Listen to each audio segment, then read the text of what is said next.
shows up, not phased by that first one. Breathes out a little a sigh of relief there. Time out, Wiedenfeld, Ryan.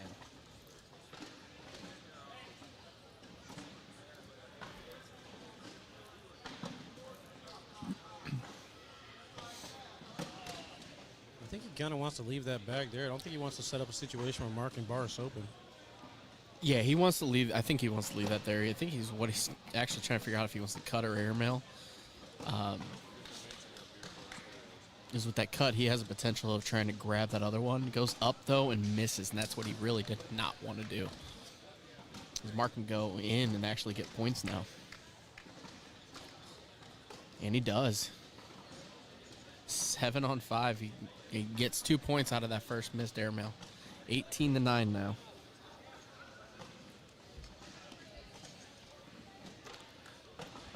Mr. Lopez Jr. with the first bag.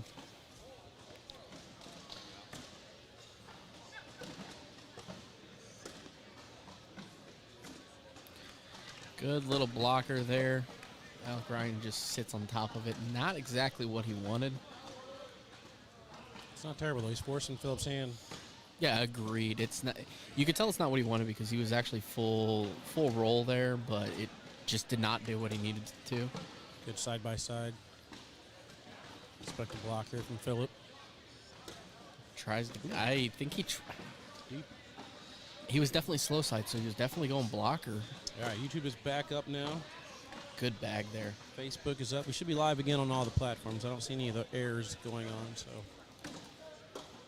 Goes slick side, tries to go through and off to the left. Yeah, that slick side didn't really work for Phillip that round. His push shot has been remarkable these last couple of weeks. Agreed. And Alex actually had a pretty good push shot here. I think he's gonna go. Yeah, he's gonna go slick side push and try and not collect that pro sniper. Just a little soft on it. Good shot though. I think it was the right speed. It hit the pile and kind of stopped. Yep.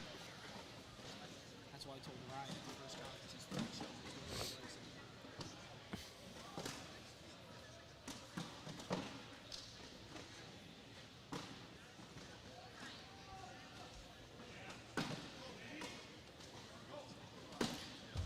Hole for hole. Wiedenfeld's going to go hole for the most part now. He's not going to try and manufacture, set up any major blocks to do that. He knows that right now it's crucial time. It's right on top of Mark Richards' bag.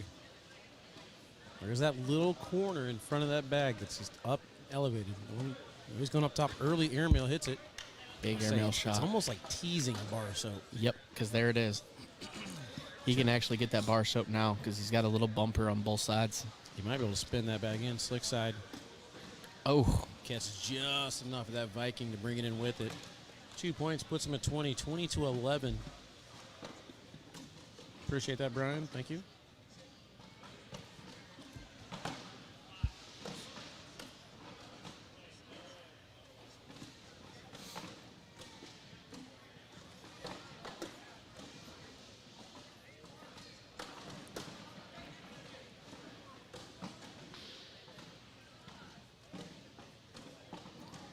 Baby Goat in the crowd just chilling.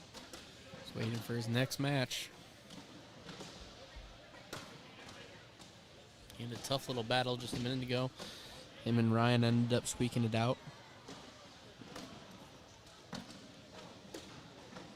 Yeah, we'll kind of go through the brackets here in a little bit. Let me refresh this since we got restored now. Matt Traux and Carson Great Getty cut. waiting to take on Windsor and Hicks. Winner of that one will play the winner of this one. Other side of the bracket, next up on the broadcast court, Brett Guy and Matt Guy will take on Steve Schrader and Blake Karnick. Lower half of the bracket, Noah Wooten and Noah Almanza will take on Kevin Von Buren and Zach Brandemeyer. Nice to see them deep in the bracket. Kevin Von Buren was very, very close to getting on a live feed like 5 times yesterday. Seniors and the blind draw, everything. He just missed it by either a point or by like 30 seconds, and he just barely missed it. So, Well, and Zach, obviously, Hoping to see him here this Zach had a good showing in the Worlds this past year. Had the opportunity to go through the pro qualifier the first half of it, and then he couldn't get his flight rescheduled, so he had to back out. that's unfortunate. Oh, man, that is not unfortunate. That's just clean. Good shot there from Mark. Little That hopper. bag is actually perfect for Wiedenfeld right now. I don't think that was intentional, but that was a nice little hopper there. I'll say, yeah, Mark's got one of his own. He's been working on it. I mean, I wouldn't be surprised. Oh, a little too hard. He wants it. If I'm Alec, I'm letting him shoot it. Like, why not? Yeah. You should have let him shoot it. How about this, though, man? Team to watch this weekend, Tom Gustafson and Nico Morales eliminated at the hands of Tom Walter and Daniel Walker Jr. Daniel Walker Jr. and Tom Walter had Noah Wooten and Noah Mons on the ropes. I think they were winning 19-14. Ultimately, the Noahs came back and won that match, setting them in the loser's bracket. But that's a big upset. Nico and Tom out early.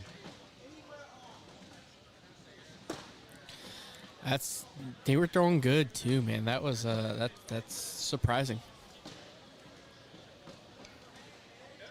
Tom even waxed his head for this one today too. It worked. Got Rob Vijanov and Joe Neested up 3-0 right now over Jordan Power and Jay Rubin. Gavin Cano and Joe Tyler Saladiner. I don't mind that. I Jamie don't Brown, mind Christian that Brown, block there. 10. Opportunity to close this game out right now. I don't see Josh Zeller and Craig Irvin anywhere left in this bracket. Yeah, we're out. There you go. Yep. Mr. Reynard took me out. It's funny, right before we actually ended up losing the game, he goes, "Man, you hit a nice real shot right there." I go, "Yeah, all it took was me to throw a 3 the round before." Well, that's going to do it here for this one. Eric says, hey, Kane, I don't get much done at home when you're on, but it's awesome. Let's go. Appreciate you tuning in, brother. Lionel, I will be in New Mexico. But first, we got to take a commercial break, guys. Appreciate you guys tuning in. Make sure you hit the thumbs up button while we're taking this break. See you guys in just a few.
All right, guys, welcome back here to East Moline. ACL Open number 3.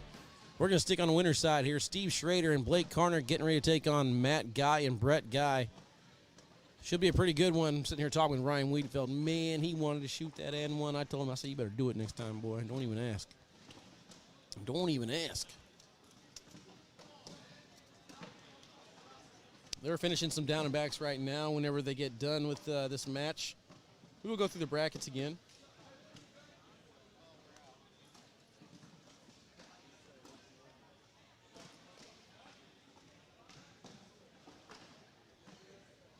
See where everybody's standing. Still left on the winner's side. We got Matt Troxel and Carson Getty getting ready to start on court number 2 against Ryan Windsor and Alex Hicks. Winner of that match will play Philip Lopez Jr. and Mark Richards. Noah Wooten and Noel Mons are going to start on court 5 against KVB and Zach Brenmeyer. Brett Guy and Matt Guy getting ready to start up here on court number 1 against Steve Schrader and Blake Karnick. That's all that's left on the winner's side of things. Still got a few teams left on the loser's bracket. Kind of surprised we're playing these matches, to be honest with you. We might have some downtime ahead of us. But we'll go to the loser's bracket eventually.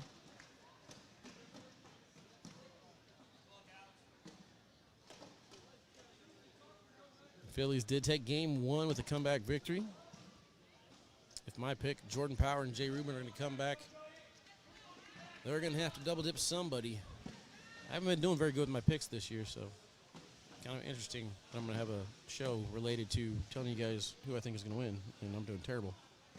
I did great last year. It's not so much this year. All right, so let's see what kind of bags we got. We got Viper, looks like Vipers. And are these Heat?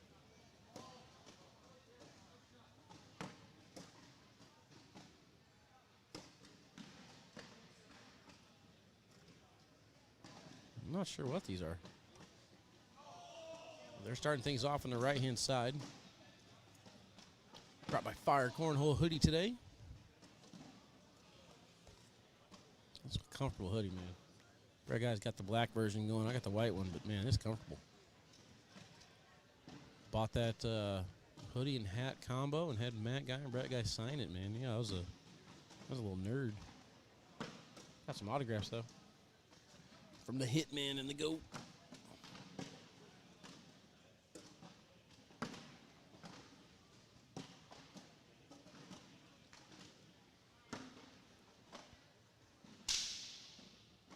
Matt Guy going up early. I expect plenty of that. Let's keep the track, guys. Over or under Matt Guy airmails in this match at 10. Attempts. 10 attempts.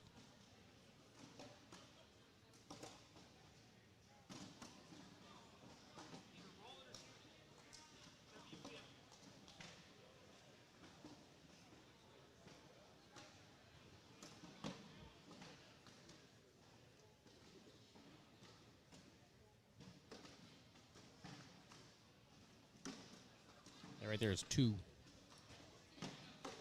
Blake Karnick taking a step out. ACL rookie this year. He's going to try and start early. Christopher says 15 airmail attempts. Okay. That bag will go in. Joe taking it over. Clayton taking it over.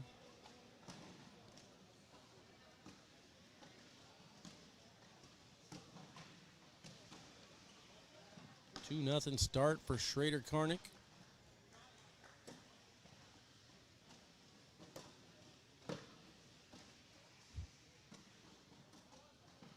There's an airmail from Steve. Steve's got a very underrated airmail. Slick side misses the push.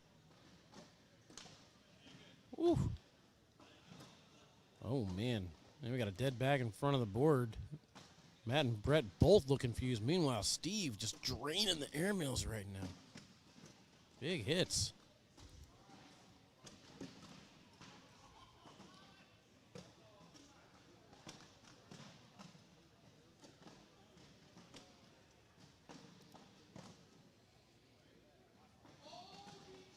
Nothing start from Steve Schrader and Blake Karnick.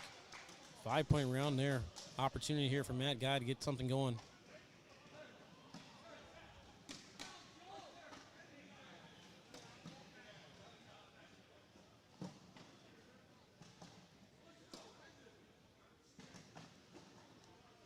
Score not updating on court 6, so I'm not really sure what's going on with the Jay Rubin, Jordan Power, Joe Neested, and Rob Visionoff match, but it's getting loud and feisty over there.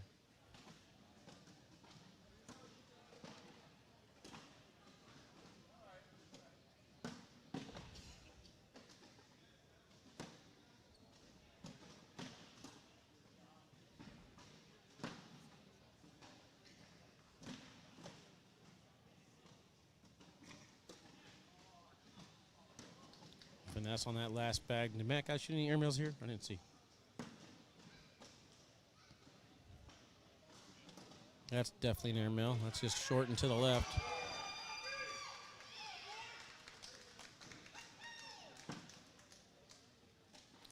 Something happened. I can't see. I can't hear. I can't tell. They're shaking hands, though, so that match is over. Fade out here in just a little bit.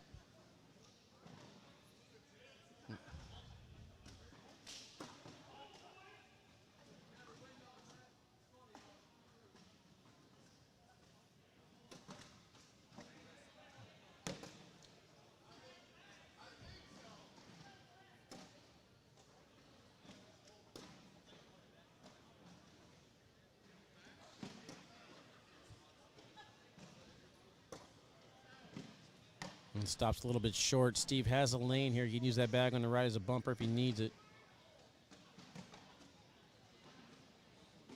I think Matt guys up at 3 airmails. We're going to keep track. Goes in with it. Wanted 4. He'll take 2. Makes it 9-4.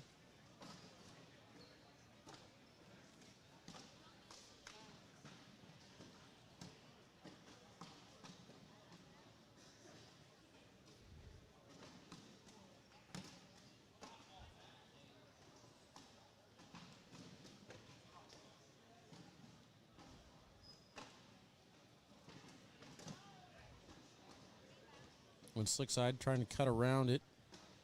Good shot. Has the lane now.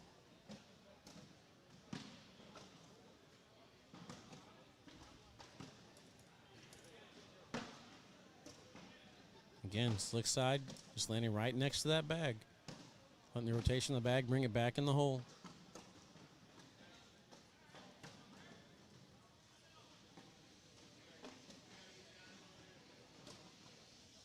Three perfect landing spots there for Matt Guy. Blake's just avoiding that bag. Finish off with the 10. Good round. Okay, Matt Guy do it 4 times in a row. He does perfect round there for Matt Guy.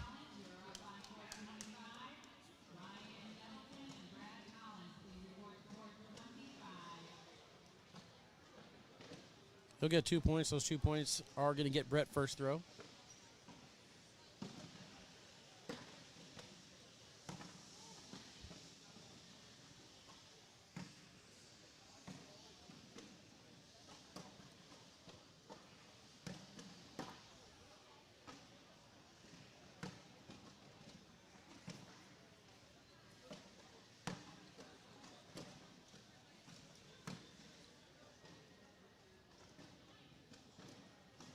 Short airmail lands on top of the pile, but that ends up working out great for him.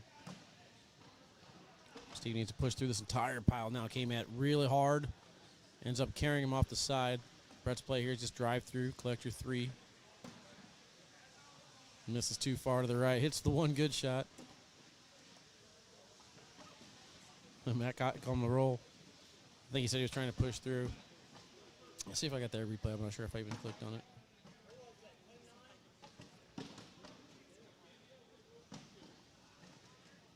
The other airmail lands right on the pile and sets himself up for a good round.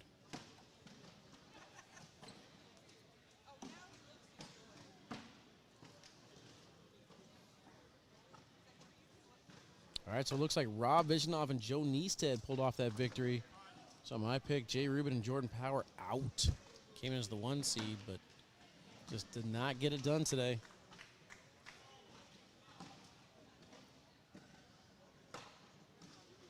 Brian says new fire bag specific for Matt. I don't know. I haven't had a chance to ask him or see what they are.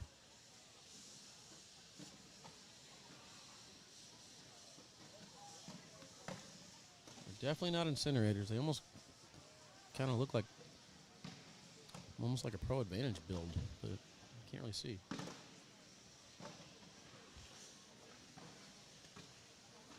Are they called the fire mats? I don't know. See if I can get a look at him a little bit later. There's another airmail attempt. That one's going to land short, and Kangaroo's off the back. He's in danger.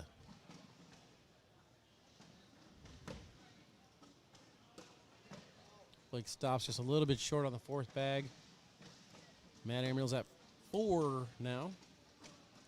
4 now.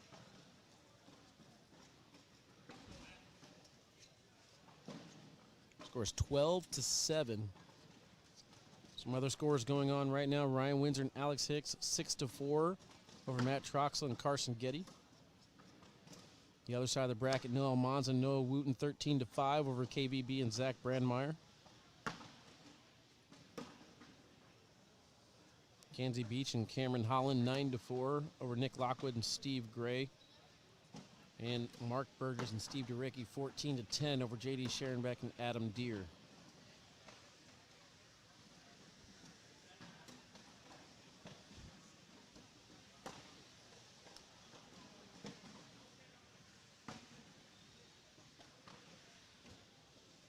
Half incinerates, half embers. Okay, Brian. I'll take your word for it. I do kind of like the sound of that, to be honest with you. Here's my actual pick today. My actual pick was Jordan Power and Jay Rubin, and they're eliminated. So my picks are terrible so far this year.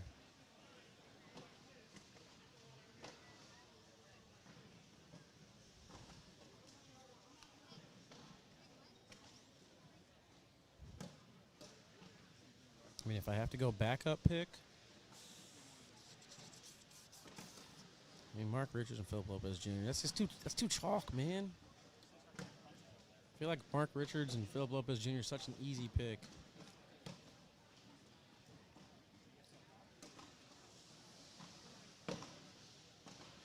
I can't go back on my pick. I'm gonna stay with Jay and Jordan, even though I know they're eliminated. We'll just go from there. No betting halfway through. But, I mean, Mark and Phillip. Obviously strong favorite on the left-hand side. They will have to probably face either Baby Goat and Alex Hicks or Troxel and Carson.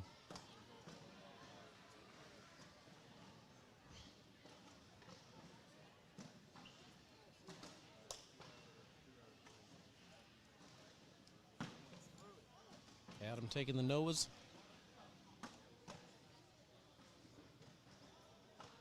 Ben, you ain't lying, man. My pick's a death.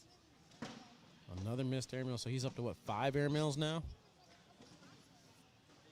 5 more to go to fix that over-under. 15-11 is the score, though. First bag off to the side. Here's an opportunity for Brett. Should be an easy collect.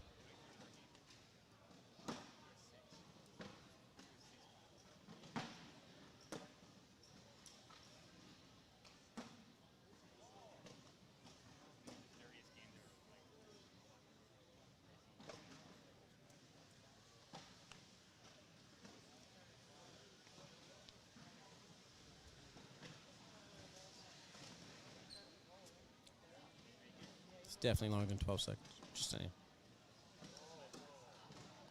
He's giving Brett another opportunity here at this airmail. Hits it, takes in 1. We'll get 1 point out of it, though. The way that round was shaping up looked like Brett was in trouble. Pick you next time. You should go 0-2. Maybe, man. I need to do something in reverse.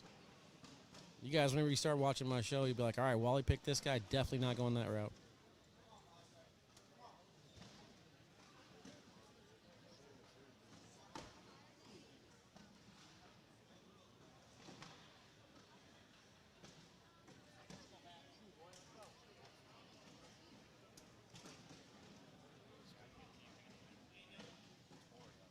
It looks like Matt might have turned that bag over and just gone straight slick side. I can't remember how he started the early round, but that one round where he had 4 slick side cuts back left or right, kind of seems like he's going there, staying there.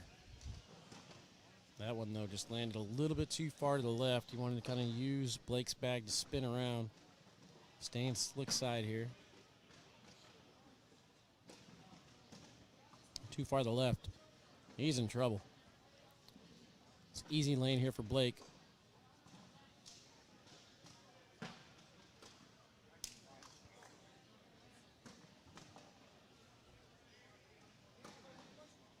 And another one too far to the left. Blake's got a chance to finish this off right here, scoring 6 points on Matt Guy in round 11. Matt's taking the headphones out. He thinks it's over. And Blake misses the 4 shot.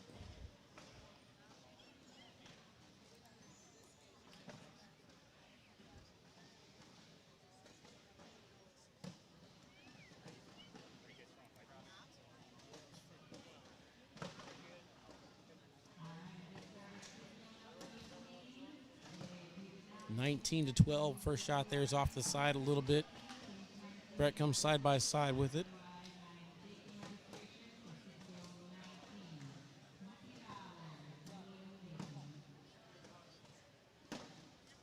It's a good bag from Brett. Steve up top of the airmail misses, but he's still in good position here.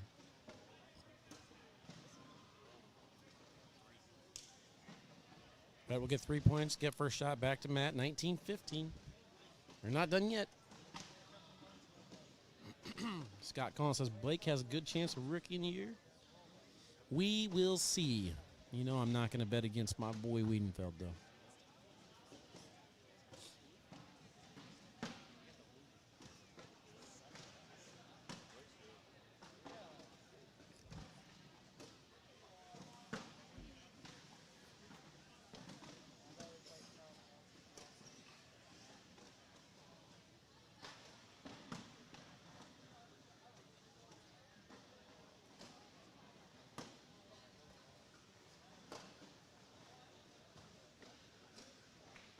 Austin, I could see that. Fisher Hamilton as well.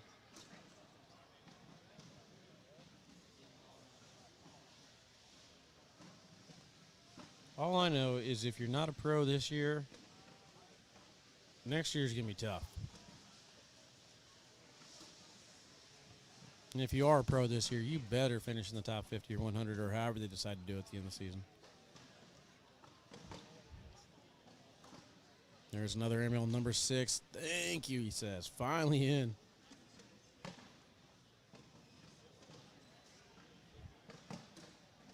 Good collect on the other side. Social.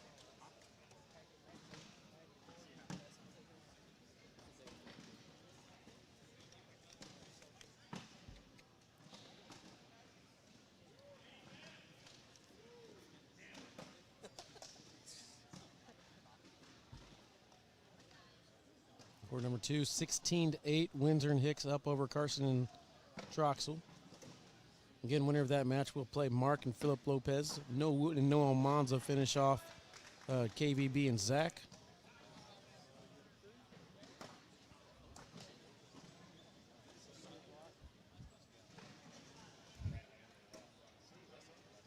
Drives through it. This one's pretty much got to be in. It is. Good shot there from Brett. Brett shooting pretty well this game. Steve's going to go with his final bag as well. Keeps the score 19-15. We're going to enter round number 15 over here on the right-hand side.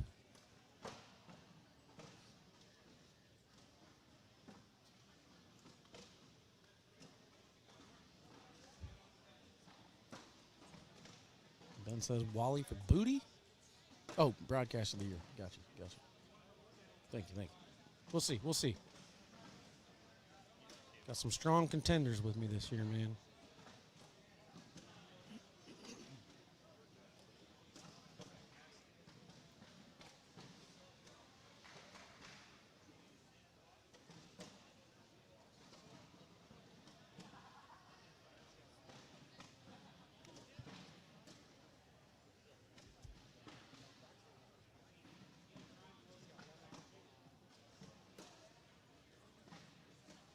Third back blocker just gives back guys something extra to think about.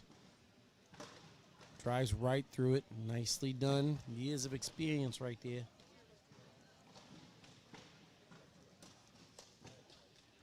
Another one. Checking PPR so far in this match. Before that round, Blake is a 10.29. Matt got 9.43. Brett 9.14. And Steve 8.86.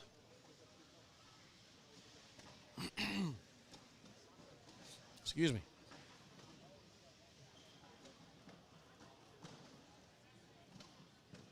Ryan Windsor and Alex Hicks finish off Matt Troxel and Carson Getty.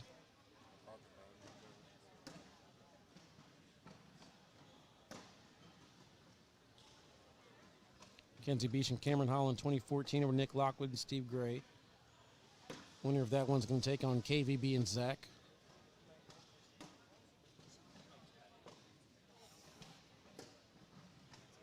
Great bag right there from Brett. Pushes the pile. His both fall down. Steve's going to try and hit this lane. I think it's kind of tight. Steve's bag is on top of Brett's bag. So I just going to show you Brett hit that at the perfect angle. Oh, nice shot from Steve on the other side. Good crowd forming here around the main broadcast court. Let's take a look at that again.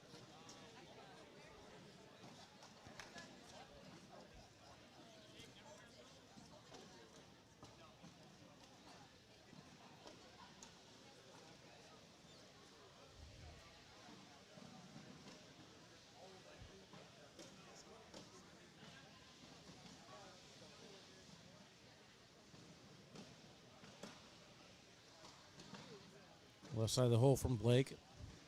More than likely going to go.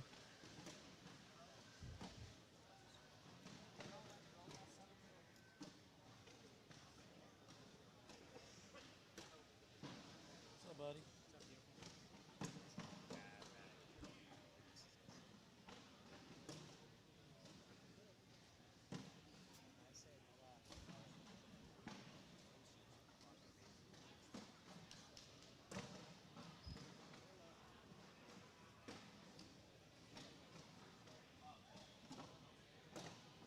Matt's final shot is in. That bag's been sitting here pretty much the entire time. I'm pretty sure he should be able to push through and collect it. Just got to get a little corner. Hit the corner, but misses too far to the left. He's going to walk out of that one, giving up 2. Score's now 19-17. Starts to get a little bit more nerve-wracking now. If Steve misses a bag early in the round, either bag 1 or 2, that's going to put a lot of pressure on bags 3 and 4.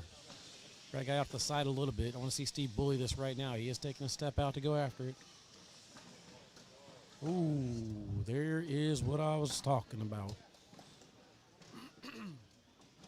That's worst case scenario there.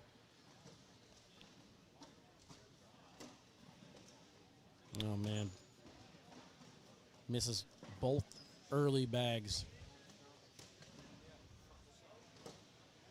Brett's not doing much on his end either. 3-on-1 right now. That guy cracks a smile at least, though. He's like, oh my goodness. Blow up round for everybody. What is happening right now? I might as well shoot an airmail if I'm you. These are the 4 points you cannot afford to miss right now. It's going to finish with an 8. I mean, this is not a terrible shot. You got to call a timeout here, I think. But what you want to do is you want to go at your bag. You're going to try and push that bag off the side of the board and only give up 3. That's your best bet. I want him to step out here. He's not stepping out. Rolls over the hole. Matt Guy and Brett Guy escaped that round, getting 6 points. I think he should have stepped out and tried to go for the bully. I would have taken a timeout to look at it and discuss it with your partner. But wow, Matt Guy, Brett Guy escaped. Stay on the winner's side. We're going to take a commercial break, guys. We'll be back here in just a little bit.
What is up, ACL Nation? Welcome back, ladies and girls, boys and gentlemen.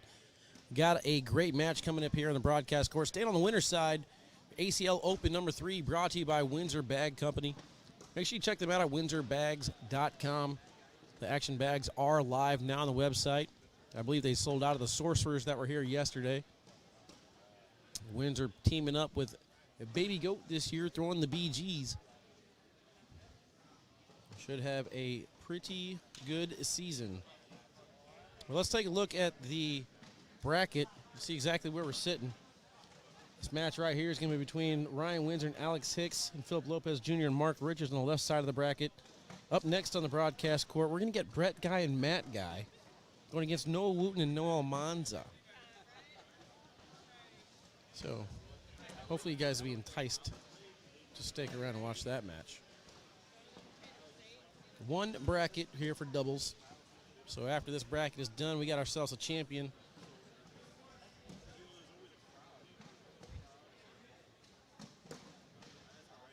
A level 1 blocker to start the match against Mark Richards. Ryan Windsor wearing the Baby Goat Alex Hicks jersey, or dry fit rather. Richards again in the red bust you up cornhole tire. Now it hits the dead spot of the board, but at least stays center lane, kind of forcing Mark Richards' hand early here. Maybe possible airmail. Doesn't look like he's starting to step out to get a different angle at it. So yeah, he is going backside. Clean hit.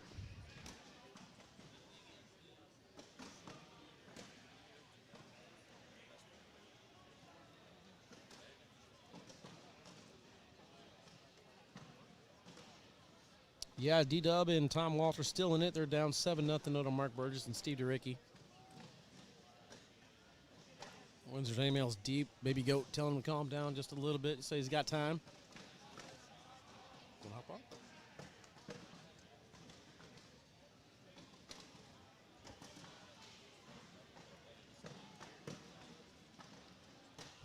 I think Windsor's pretty much going to give up on that bag and just go in, stay in sticky side. And it's right next to her. This is a blow-up round. The good news, it's only round 1. The bad news is you might find yourself down 7-0 after this first shot. All right, so it's safe to say Mark Richards is ready to roll.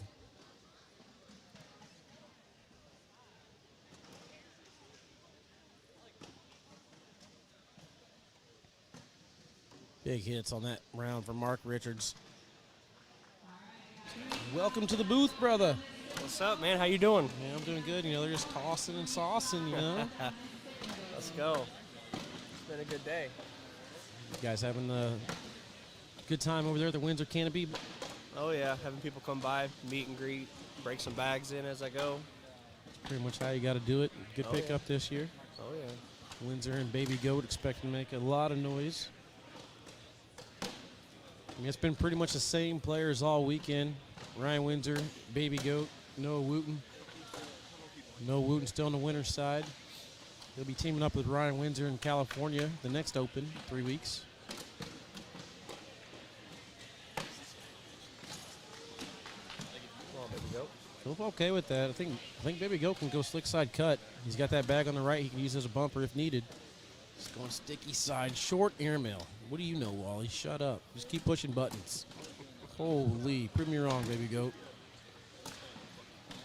Look at this short airmail collect.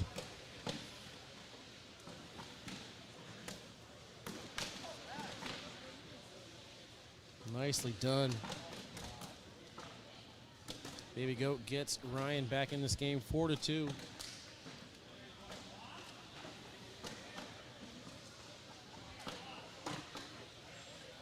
So how far of a drive was it for you? Hour and a half. Hour and a half, that ain't bad at all. No, South Carolina was 13 and a half. Yeah, that one's bad. Especially whenever you decide to do it straight through because you forget that you're leaving the day of. Yeah, we drove out there last year for Worlds and the year before that. I think that might be my last time driving out there. I mean, it's a long 15-hour drive for me. Yeah, we talked. Windsor wants to fly next time, but I'd like to be able to set up. So maybe I'll let him fly and I'll drive. It's a nice little cruise through the mountains. I hate the mountains, man. Them semi-truck drivers know too much. You know, they just Yep. fly through there. I'm nervous the whole time. The only bad part about the mountains is when you look down the gas tank and you're on E and there's no gas station anywhere in sight. Yeah, that happened to me too.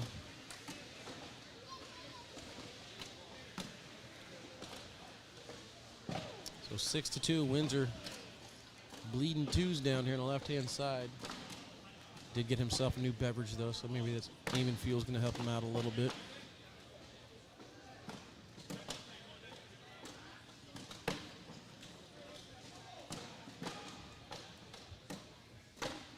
All right, Matt. So it wasn't just me. You're thinking the same thing that Slick Side collects? Okay.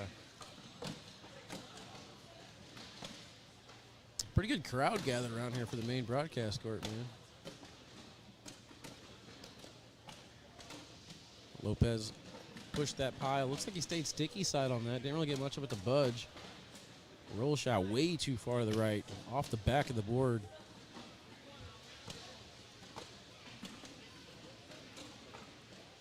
Slick side. We saw Philip Lopez execute that perfectly in Kentucky to take down that championship. Just that slick side, left to right collect.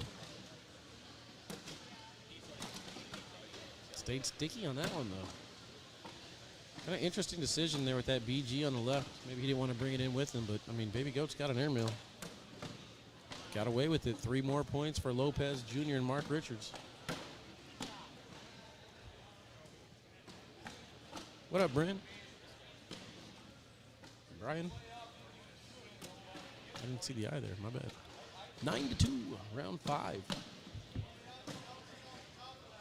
Been pretty much scoring every round so far. I kind of expect this to be a couple washes. I feel like throughout the day, they've been kind of coming from behind, trying to figure it out. I feel like all the boards are playing different too, from the back to the front of the building. Yeah, broadcast court's always different. Broadcast court here is set up. You got the black backdrop there, but on the other side of that, there's probably 8 sets of double doors. Yeah, you can see right through. Yeah. So But then again, there's no glare on these boards like there is everywhere else. it's give and take. Yeah. It's kind of chilly in the back too, so I think those boards in the back corner where they were playing at the beginning of the day are way faster than what's going on now. Yeah, we are getting ready to get into cold weather. Not looking forward to that at all. Nice collect.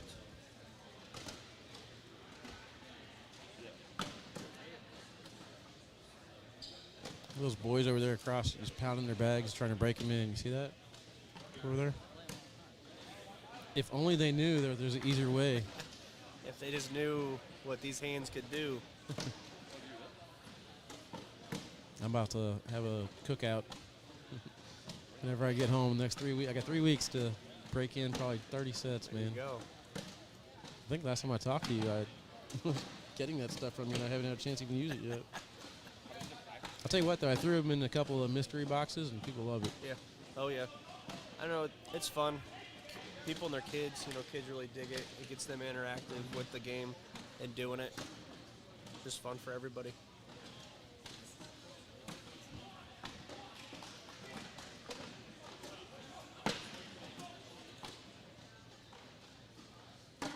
Kyle says Windsor's fighting it hard right now. Knows that feeling all too well. What are you talking about, man? What's he fighting? What's he trying to recover from? 2-11. They still got plenty of game to try to fight back.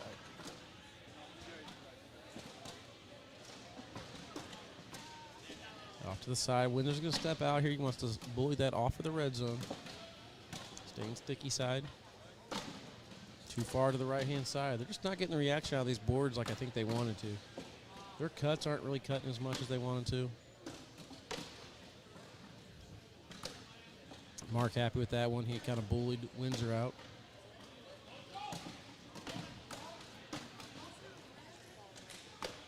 Block too far to the right. Windsor's got a little case of the righties right now.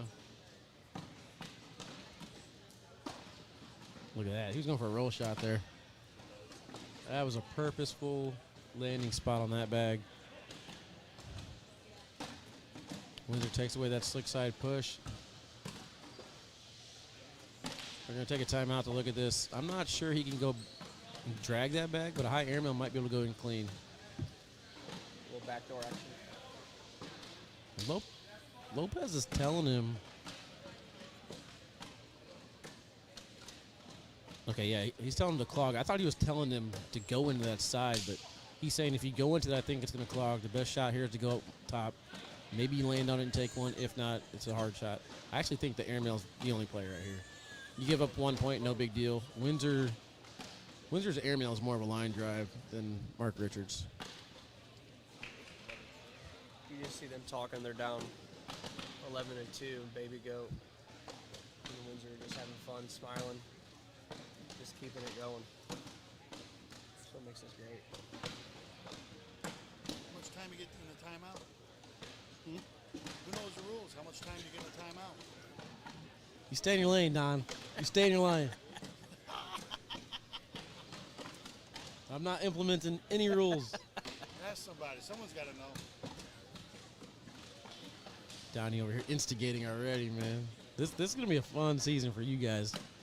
All these timeout rules. All that for a timeout?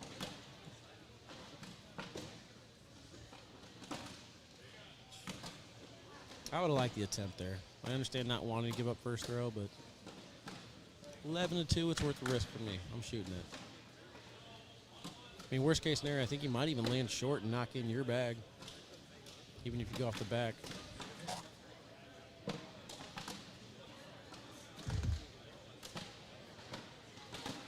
So why don't you tell people where to get your product and different options that they have, man? So, shoptawsauce.com. I got 3 different sauces and a wash sauce. You can start with the OG. You know, get your regular bags. 60, 70% broken in, just so you have the rest of the field to where you can break them in and get to learn the bag as you go. I got Carpet Muncher. It does the same as OG does the regular bags for your carpet bags. You can also hit regular bags with it. It'll get them a little bit more. Then my newer product is Nuked, and I think that's the butter right there. It takes the bags to the next Makes level. it drippy. Oh, drippy. I mean, there's bags out there that are still tough, but you just got to work with certain bags. Some bags you don't even got to touch. You just let them sit. Hour and a half. And you got bags that you can be tournament ready with. I got wash sauce out now, too. You can take old bags. I just did a set of Vikings that were basically brown. Turn them brand new again without changing the feel, the size, anything like that. So it's been a crazy experience. January, February, I was just in my bathtub doing it, working full-time at FedEx. Yeah, I think I'm going to hit up Dollar General and get me a kiddie pool. Get a kiddie With pool. all and those, with all those bags you got to do. 38 sets. Just dump them on. I think it'd be a good TikTok. I think since April 8th when I launched, I've done probably about 4,000 bags, and it's my full-time job now. So Let's go. now I get to do this. Never would have thought. Took a backyard hobby, turned into a passion and a career. Yeah, welcome to the club. That's pretty much what I'm doing, man. Seems to be working out. Oh, yeah. I think Baby Goat was trying to free up that pile, and hopefully 2 of his would fall in, but only 1 fell. Interesting decision. Grant says, sauce the world. I feel like those... Corbin says, toss sauce is the real deal. I feel like those Wizards right now are real sticky on the sticky, and then their fast is just really fast. I don't think they're finding a happy medium on these boards. No. But they'll work it. There's plenty of time.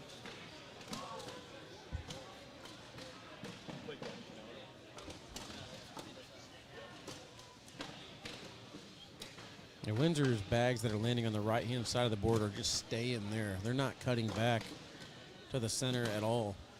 He's not getting any movement on his roll. What's up, Raphael444? I see you texting me. Saying you heard this pretty voice over here with K9. Is it, can't tell if that screen's fuzzy or not. I don't know. The camera's kind of out of focus for no reason. Down right. That right screen? Yeah. Yeah. Not sure why. It just went out of focus. Maybe it's picking something up. Looks back now. All right, so Mark knocks in his bag. I don't think Windsor's in position to get that back one. And he gives up another big round. 4 points right there. It's going to make it 16-2. Windsor just struggling.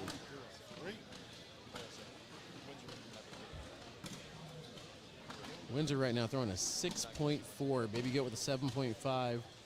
Richards 8.8. Philip Lopez Jr. throwing an 8. Next matchup here in the broadcast court, Brett Guy and Matt Guy will be taking on Noah Wooten and Noah Almanza.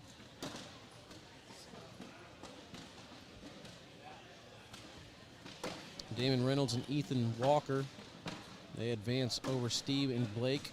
They're going to take on Kenzie Beach and Cameron Holland now in the losers bracket. Tom Walter and Daniel Walker, Tom Walter and Daniel Walker Jr. 8. Mark Burgess and Steve DeRicky 17. Winner gets Alec Ryan and Ryan Wiedenfeld.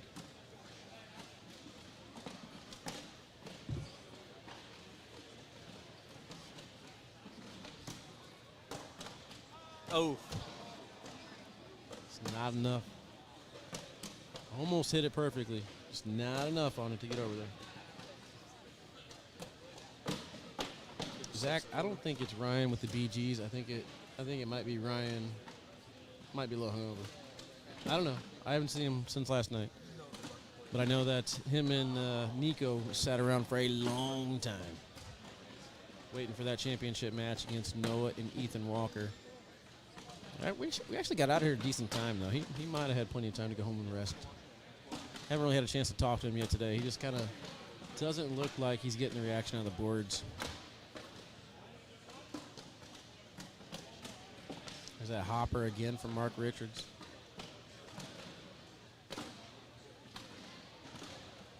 He threw the sorcerers very, very well. I'm very surprised that they're not throwing the sorcerers again because they threw those in Kentucky together. Clean hit. What up, Pat? I will say those sorcerers are nasty. Probably one of the. I've had all these bags in my hands, and they're probably the best set of bags I've ever felt, honestly. But who am I? I throw like a 2 PPR. Strong too. Imagine how bad it would have been without the sorcerers. I gotta say, man, I was one of the first people that are just like, I cannot throw BGs. I don't like BGs. Keep them away from me. And the changes that Rich and Graham have made in the last year, kind of embracing us slick bag throwers a little bit with the samurais and the shapeshifters and even the sorcerer material. It's just, I think they have a full line now, man. They really have a bag for everybody. I'm still super new in this, but, me and Rich are kind of to that level where we're boys. We work together. Toss sauces on their website now, and so we talk a lot, and I feel like just almost everything those guys are doing for the game. You gotta look at this game is all about the kids come up, and everything about the BG lineup and their bags is just, it pops. I mean, their brand's just popping. Yeah, we got a BG collab with K9 Unit here in the works. It's gonna be fire. I'm looking forward to that one. Let's go. He just can't get that last little resin pellet to fall. He's hitting everything he needs to. Ryan's got to get started, though. Let's go, boy. It's 18-2. Jimmy Human says, Wally is my hero. Thank you, brother.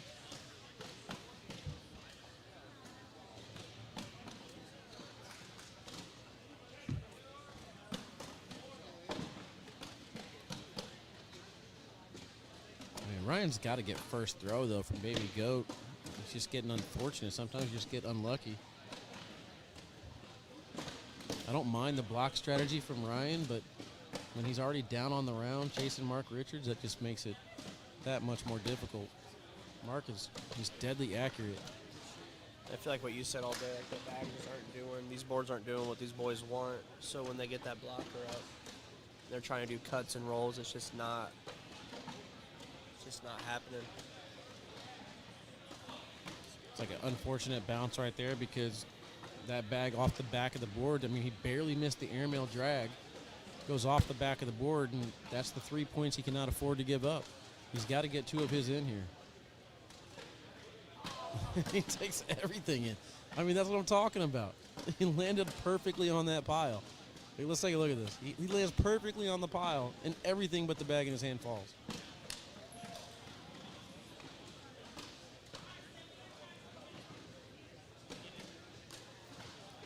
He just kind of is like, yeah, that's what happens, I guess. Yeah, that's the way the cookie crumbles. All right, man. Hey, appreciate you joining me, Yeah, dude. Hey, thank you. And I'll come over for the pool party. We'll toss some bags. Let's go. All right, guys. Commercial break. We'll be back here in just a little bit. I think we're getting some Brett Guy, Matt Guy action on the other side of the bracket. They're going to take on Noah Wooten, Noah Almanza. See you guys in just a few.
All right, ladies and girls, boys and gentlemen, I hope you guys are ready for this one. Gonna be a banger.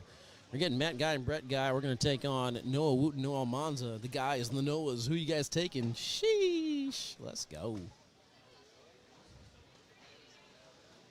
Matt Guy lining up on the right-hand side against Noah Almanza. This is flip-flop Noah. This is not climbing sneakers Noah. On the other hand, we have Noah Wooten wearing shoes.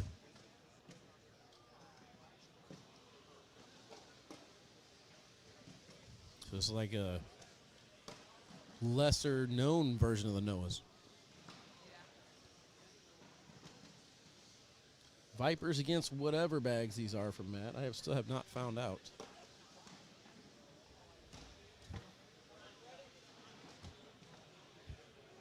They are going to start things off on the left-hand side.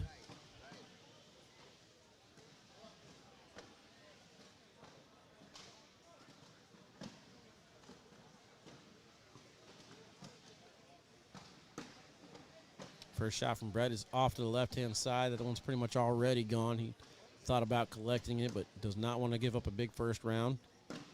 Noah throwing the Vipers. Noah's been able to roll them a couple times.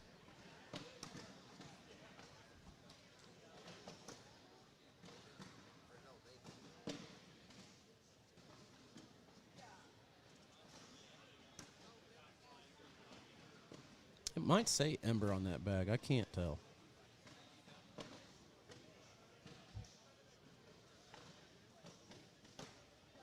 Ooh, skips the hole.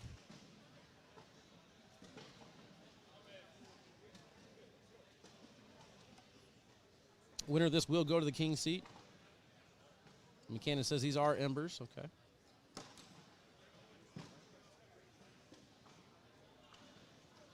What up, McKenna? How you doing, brother?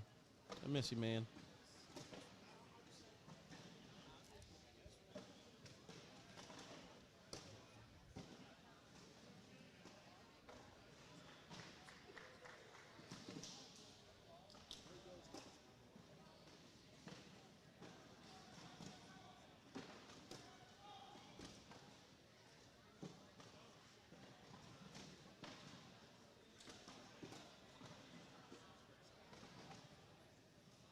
I was able to get I accidentally gave away my Fire Embers, the custom canine ones. I gave those away by mistake.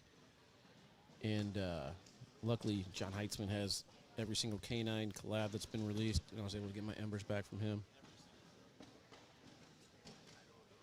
Tyler, what up, dude? I'm doing well, man. Recovering from a little sickness last week, but kind of over the bad part of it. Thank you, man. Good to see you in the chat, dude. Looking forward to seeing you in California. I'm sure you'll be there. Oh, too far to the right on that one. This is the round that Brett needs. Rebound from that early 3-0 start. Noah spins that bag. I'm not sure he's going to be able to grab it. Brett let him off the hook, though.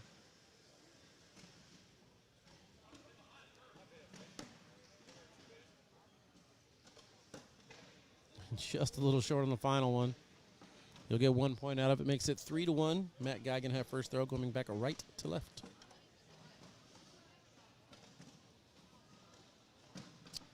Kyle says these are Viper Bs. I don't think they're Viper Bs.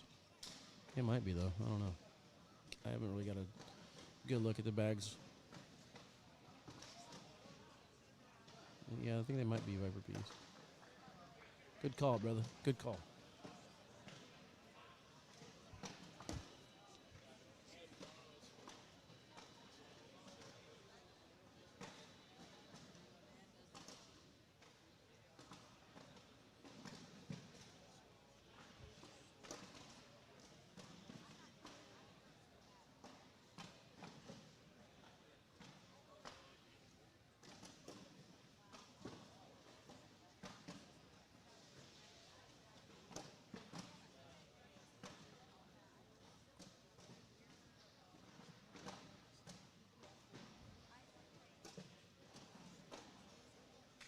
Fourth bag, yip, off to the left. Noah in for two. Whoa, gives up one. I'm telling you, court one, the broadcast court here is playing a lot different than every other board. It's interesting to see how the players adjust. All good, Kyle.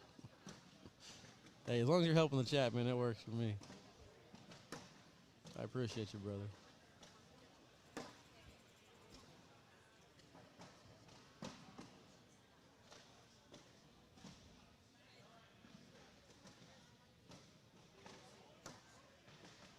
Didn't get enough cut on that one. Landed lower on the board than he wanted to.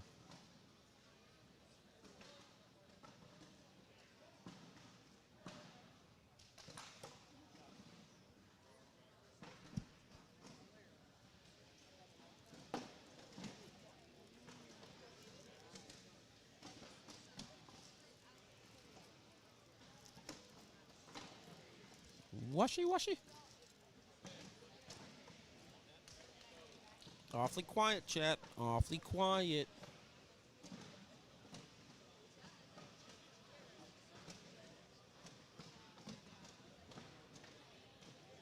It's like you guys are just waiting for something to happen.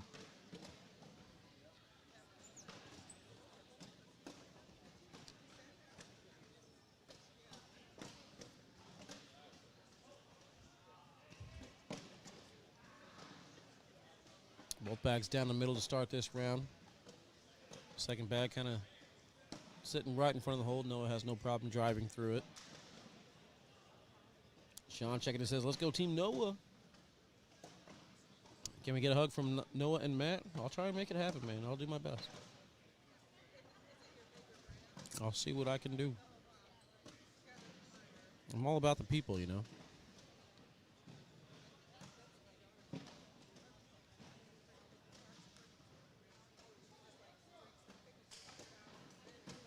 What up, John? Good, man. I'm doing good. There's some awkward knuckles. I've been missing those. I'm going to do a collage, awkward knuckles. Like I said yesterday, man, Matt Guy has a lot of awkward knuckles.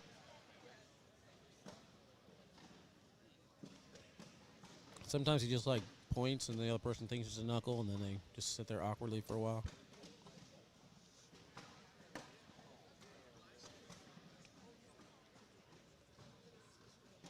Yes, sir, TJ. New shoes for the new season. I believe he raffled those other ones off for St. Jude, along with the jersey and some bags. Trevor, not sure which Noah you're talking about, but they are both well-diverse players. Noah Wooten and Noah Almanza, two people that are able to throw any type of bag, slick, stick, whatever, and throw it very, very well.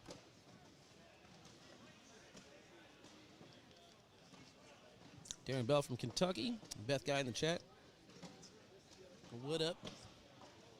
5-2 the score here in round number 8. This one might go a while.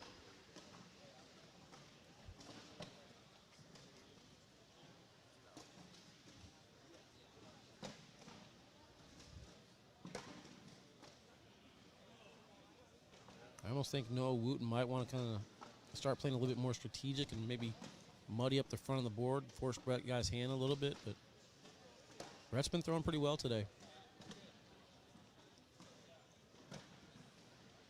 Kind of curious to see who's going to strike that first defensive strategy into this game. Right now, it just seems like it's kind of hole for hole.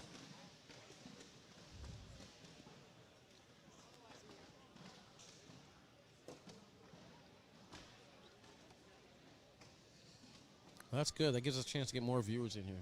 That's one thing we need is more viewers, you know? Right now, sitting around 600. It's, what time? 4 o'clock? Yeah, only 4 o'clock in the afternoon. And we're already getting to the point where we're getting our king seat determined. Mark Richards and Philip Lopez Jr. on the other side with a 24-2 victory over Ryan Windsor and Alex Hicks. They're getting ready to take on Kenzie Beach and Cameron Holland over in the losers bracket. Rob Visionov, 10, with Joe Neested, Matt Trox, and Carson Getty, 10. The winner of that one will play the winner of Mark Burgess, Steve DeRicky, and Alec Ryan and Ryan Wiedenfeld. The Ryans currently up there 3-0. Good roll.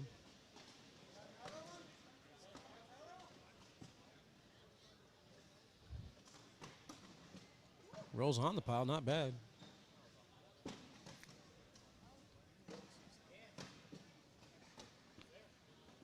It's kind of difficult situation here for Noah. Oh, he's calling for the soap. Ooh. Hits the pile, stays on the board.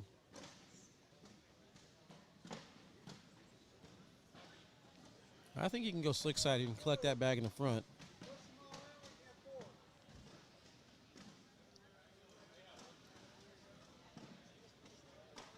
Yeah, Jay and Jordan, yeah, they got eliminated early. Rough run for them. It's the same thing, it's 2 no matter what. It's worth a shot. Hits the pile, just kind of carry him to the left. 5-4 is the score. Matt Guy again with first throw. 9 points, 9 rounds done.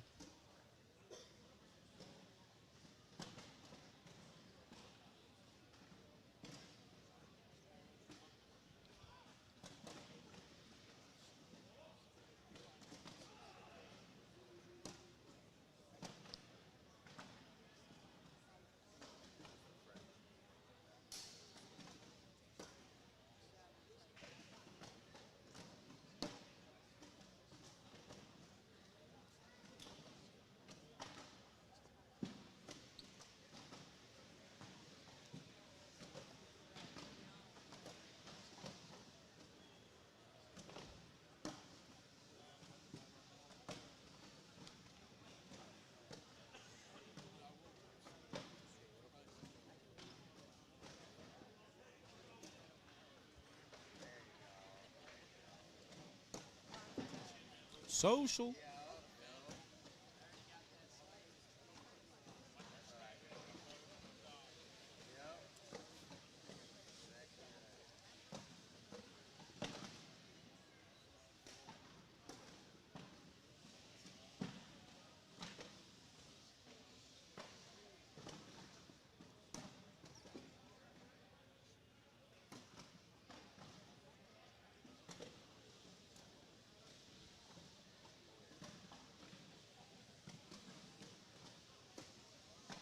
Rolls it right on top of the pile. Interesting scenario setting up here. Noah's got a airmail situation where he could possibly score.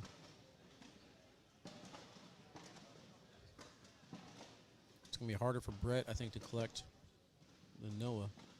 Noah's got 2 bags left. Backside misses the airmail.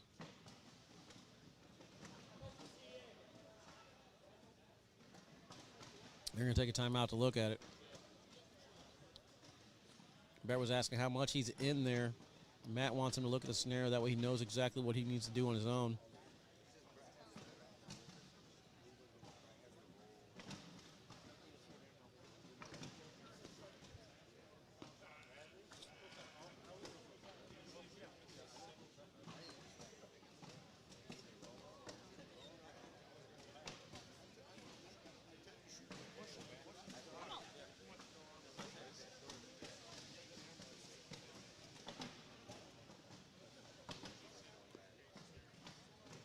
All right, he's got his decision made. Keep in mind, Noah Wooten does have 1 off the back already. Brett does have 1 in. Sticky side in hand, decides to roll at the pile. Same situation here from Noah. I think he's going to try and go up top for the airmail.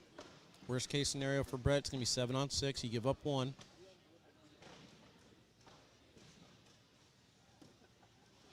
Lands on the pile. Not exactly what he wanted, but it does count.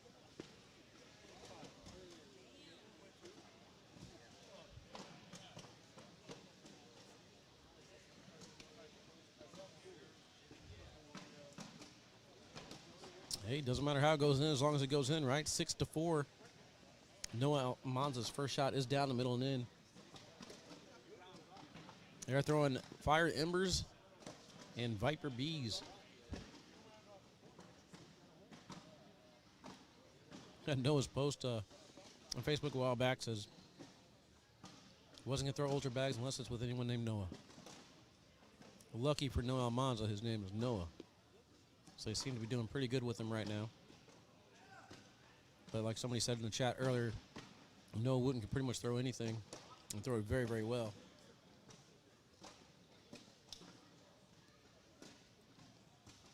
That guy's struggling this round. See if Noah can get out of it and get at least 5.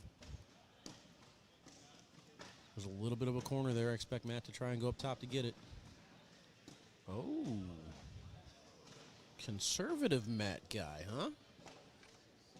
My name's Wally Kastler. Nice to meet you. 11-4. They are indeed in double digits.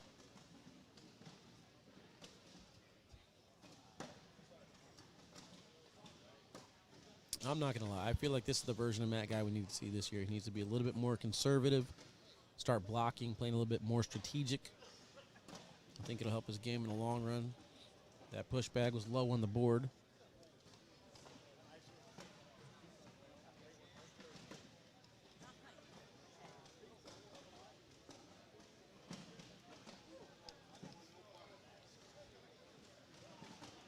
I think they're like yellow and orange socks.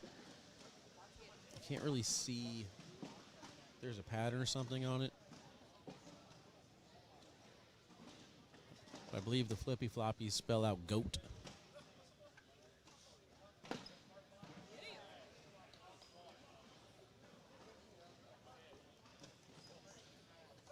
Right, guy's going to get 2 more points and once again get first throw back to Matt Guy. Let me check at this and see. I don't know if Matt Guy scored a point yet.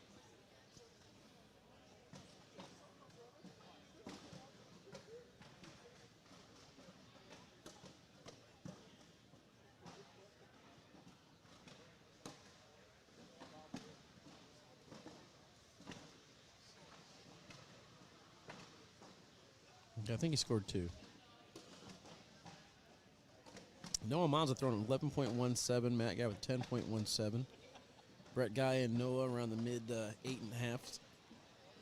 Checking some other scores in the bracket. We got Rob 12 with Joe Neested against Troxel and Carson, also 12. Alec Ryan and Ryan Wiedenfeld 15-6 over Mark Birches and Steven DeRicky. Other side, Kenzie Beach and Cameron Holland getting ready to start up against Ryan Windsor and Alex Hicks.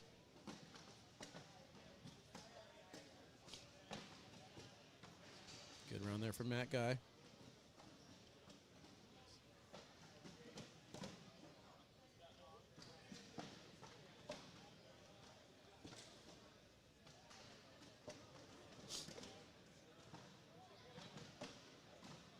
The Ronald McDonald look. What up, Don? How you doing, brother?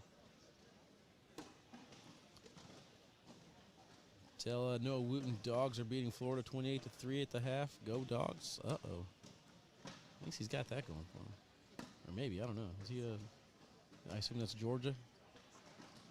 Georgia Dogs. I don't really follow college football. Where's Trey at with the brackets last night? Brackets can always be found on the iPlayCornhole page. iPlayCornhole.com. On the right-hand side, a little drop-down box will tell you what open we're at. And the brackets are in there. But if I know Trey, he's probably watching football. Trey is big into college football. It's a pile just enough to get 2 points out of it. I think Noah was set up to get 2 points the entire round anyway. But now we got ourselves a 13-10 game.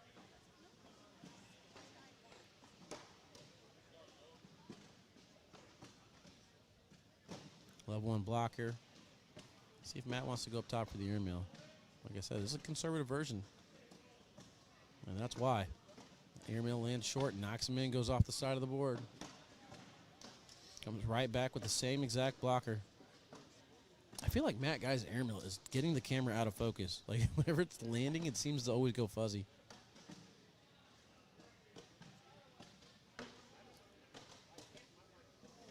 Oh, my goodness. This could be a blow-up round. Noah's going to step off the line here, gather himself. 1, 2, 3, 4, 5, 6, 7, 8, 9, 10, 11, 12, 13. Ooh, telling you. I don't know. Maybe it's Noah. Something's causing that camera to go in and out of focus, but it is what it is. There's the airmail. I'm actually kind of surprised he came back with that airmail. That's risky. Misses a third one. That could be game.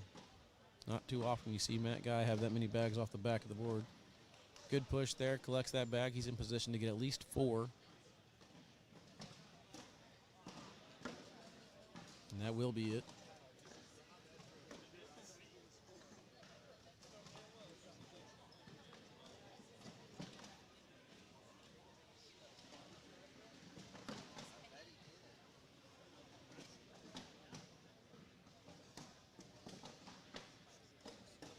Over in Tier 4, we do have Rondo Santara and Blake Pearson sitting in the king seat.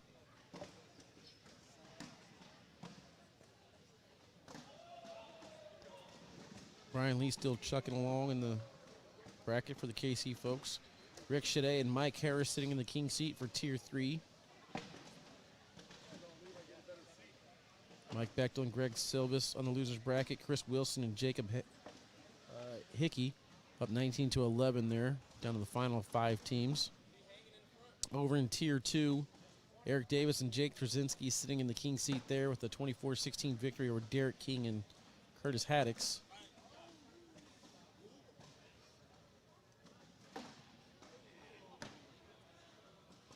Philip Lopez Jr. and Mark Richards sitting in the king seat here in the Tier 1, waiting for this match. Never mind, it's over as I'm reading the scores.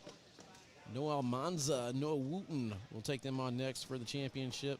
I'm sorry, for the king seat. Have to be double dip for the championship. Ryan Windsor and Alex Hicks starting on court number 4 against Kenzie Beach and Cameron Holland. Rob Visionov and Joe Neested 12. Matt Troxel and Carson Getty 19. Winner of that one will play Alec Ryan and Ryan Wiedenfeld. All right, guys, we'll take a quick commercial break. We'll be back here in just a little bit. King seat match more than likely coming up next.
right, guys, we're back. Let's go through the brackets real quick that are remaining as they're going down and back a couple times.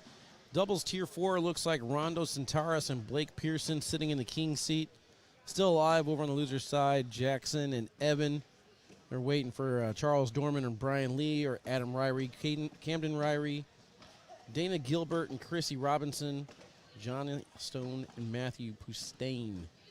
Tier 3 looks a little bit further along. Rick Shade and Michael Harris sitting in the king seat. Got Tony Viselek, Joe Lofmatch. Can't see what that says. They're waiting for either Mike Bechtel, Greg Silvis, Chris Wilson, and Jacob Hickey. Tier 2, Eric Davis and Jake Trzynski, not expecting to find themselves there, but they are there making the most out of it. Derek King and Curtis Maddox in the losers bracket waiting for either Tom Gorski and PJ Knott or Todd Dumas and Ben Weschek. Tier 1 bracket looks like this. King seat matchup here on the broadcast court. Philip Lopez Jr. and Mark Richards getting ready to take on Noah Wooten and Noah Almanza.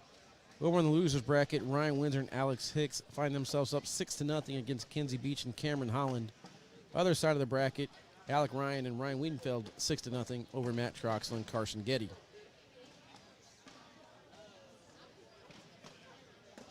We're still finishing up down and backs here. We got some snipers versus the Vipers.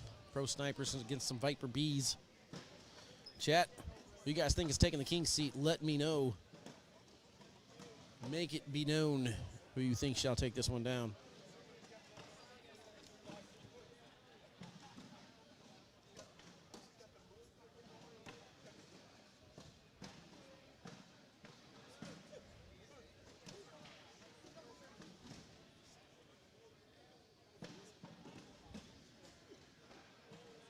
All right, starting things off on the right-hand side. These bags are going to be live.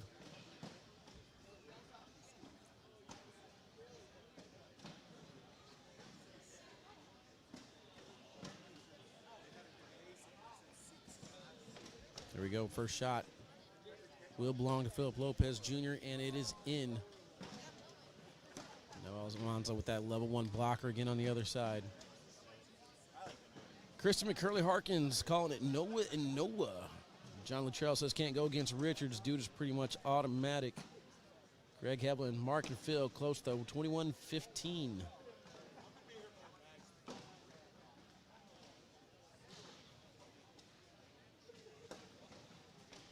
Was that little transition period where I was getting ready to go live, and Noah Almanza and Noah Wooten were taking on Tom Walter. And who's this partner? I forget. Walker Jr. Daniel Walker Jr. And they were down, man. They were down big pretty much the entire game. Then Noah just kind of started chipping away at it to get back into that one. Think about how much differently this bracket would look if Tom and Daniel would have stayed on the winner's side and put Noah and Noah on the loser's side. But they were able to escape it. This was Michelle Thompson's team to watch. But, I mean, even coming into this bracket, Noah and Noah were the 46 seed, I believe? Out of 48 possible teams to make it in. Yeah, it came in as a 46 seed. First match, they had Michael Wanbolt and Eric Neunenschwander. Yeah, however you say that last name.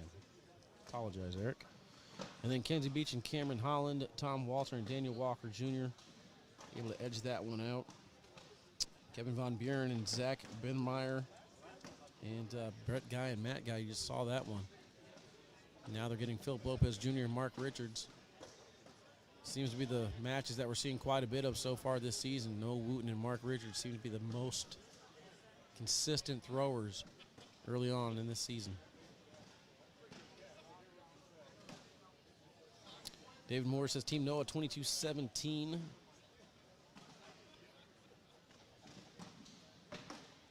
Backside deep off the back of the board.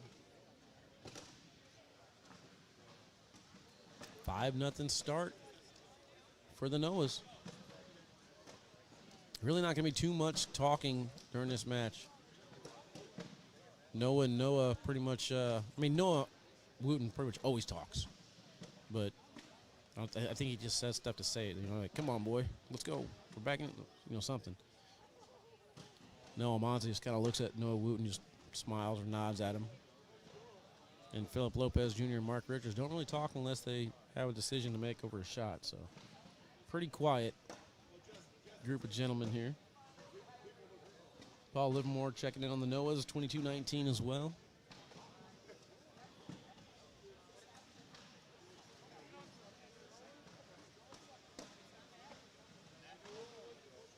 Good job going right through that. The sniper's more than likely going to fall. There it goes.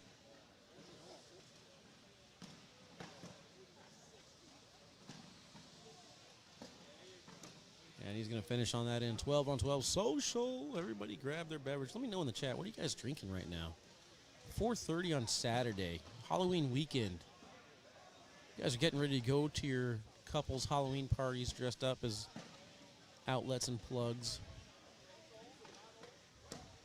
Inmates.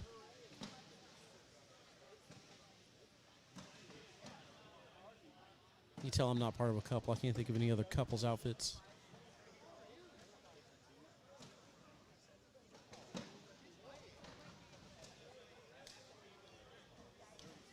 Mountain Dew. Sam Adams, Oktoberfest, Red Bull, Busch Light Apple. I see you guys. Nobody else drinking water besides me? Am I the only lame-o? Beers on beers on beers on beers on beers. Noah's stepping out. Let's see if he wants to go up top. He's going for that, like, roll. Nicely done. Lays on the pile. He's perfectly fine with that.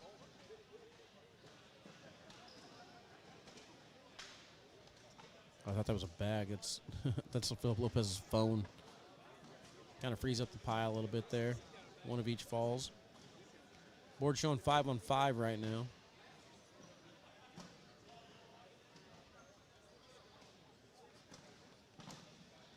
Wow, good shot from Noah Wooten. But Mark Richards does have the last laugh. If he can collect, he does not. It's going to be a 10 on 10. Let's take a look at that one more time. Good shot from Noah Wooten.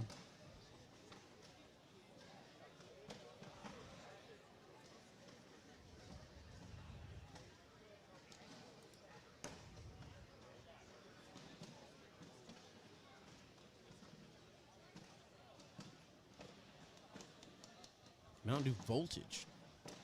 I'm with the Mountain Dew Code Red. That's my favorite soda. They need like a Dr. Pepper Code Red or something.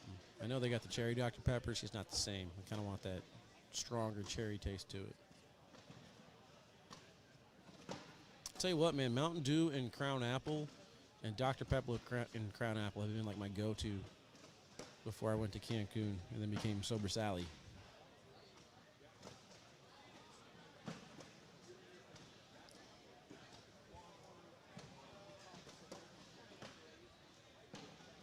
Good speed on that bag from Phillip. Avoided touching Noah's bag on the back. It's just sitting there. It's teasing. Can Phillip have that same finesse to make this go in and get 2 points? Vibration freed it up. Bag touching it, drops in the hole. 5-0's the score. We'll go back down left to right. Noah Wooten will have first throw. Dr. Pepper Vanilla. Okay. Sober October. That's a good block. There's enough there for Mark to step out. He's just going to try and go right next to it, if not in.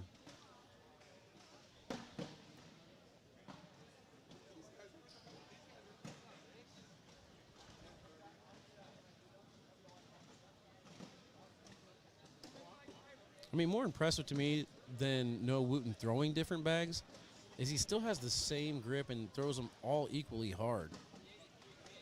He just knows how to use all of the board to get the bag to go where it wants to. It's just very impressive watching him throw. And keeping the same grip on it and the same speed coming out of his hand.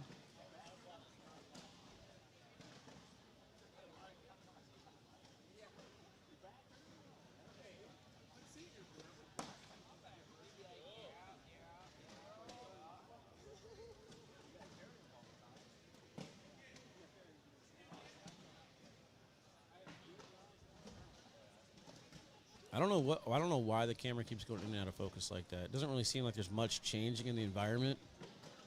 So it's just really weird to me why the camera keeps going in and out of focus. TJ just lit that campfire. Let's go.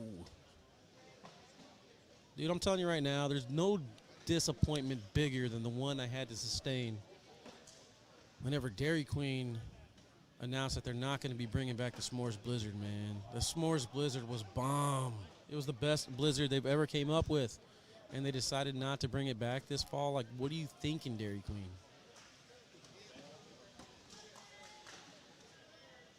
It's the pile. I believe that was Noah's bag that fell. Yeah, Mark has one left. And I think it's pretty cut and dry airmail here.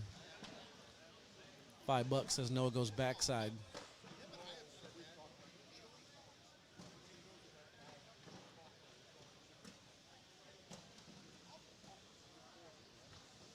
Any takers? No? Okay. We'll just call it a wash then. And Mark gives it back to him on the other side. Mark and Phillip unable to get anything started here through the first 6 rounds. Let's see if round number 7 brings something different. 7-0 score. Trevor says the grip and velocity being the same on every bag is what's absolutely insane. Super fun to watch. That's what I'm saying. Like, he throws Contraband Combats just as hard as he's throwing the Viper Bs. And they're all stopping like where he wants to. I mean, I want to be around him whenever he has the decision making on what bag they're going to throw that day, because my man's knows what he's doing.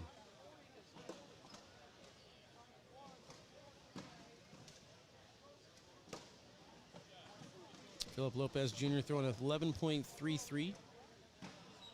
Noah Almanza on the verge of missing his first bag right there as it's sitting on the left side of the hole. He's got a 12 so far through 3 rounds.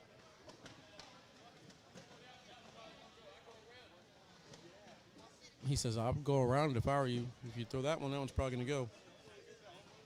If I'm Noah, I'm saying, but I got a 12.0 PPR right now, man. I'm throwing a 12.0. You want me to go around it and leave my blocker in place? You kidding me? I'm keeping that 12 going, man. It worked, though. Good call by Noah. He's going to go ahead and pick up 3 more points there. King seat match here in Tier 1. Makes the score 10-0. Winner of this one will have to be double dip. Over in the loser side of the bracket, we got Brett Guy and Matt Guy will now start off against Alec Ryan and Ryan Wiedenfeld. They made quick work of Matt Trox and Carson Getty, 22-4. Other side of the bracket, Ryan Windsor and Alex Hicks, 16-7 over Kenzie Beach and Cameron Holland.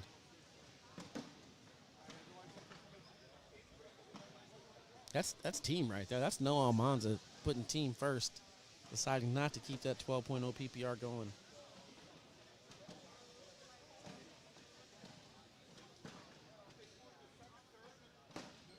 But, I mean, it is a smart play. PJ Knott and Tom Gorski up 10-4. We're Todd Dumas and Ben Waschek. Derek King and Curtis Haddix up next on that one. Mike Bechtel and Greg Silvis 18-16 over Chris Wilson and Jacob Hickby. And then in Tier 4, Johnny Stone and Matthew Postian 20-8 over Adam Ryrie and Camden Ryrie. Winner of that will get Charlie Dorman and Brian Lee.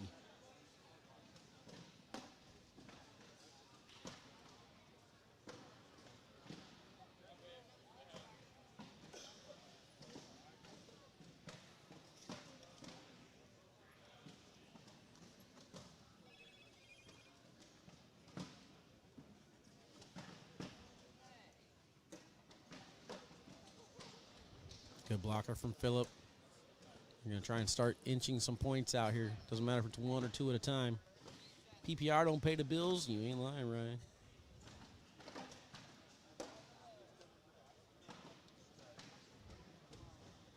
I mean, what kind of bills can Noah have? How old is? I don't even know how old Noah is. Airmail deep. Hit the red zone.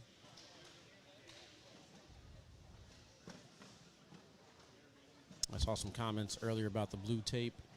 The blue tape is there, but I could adjust it all I want. If the players don't complain about it, though, I'm not going to involve myself mid-match or mid-down and backs. I mean, I do got a lot of buttons I got to push and a lot of other things I got to worry about here. But, I mean, nobody's had any issues with it.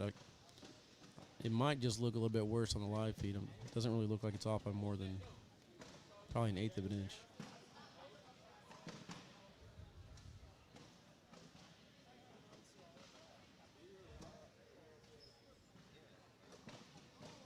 Clean hit on that one. Tell you another thing I got to worry about, these back spasms. Oh my goodness. Y'all, my back is twitching. It's in such bad shape right now. Clocking in early for you guys comes at a price.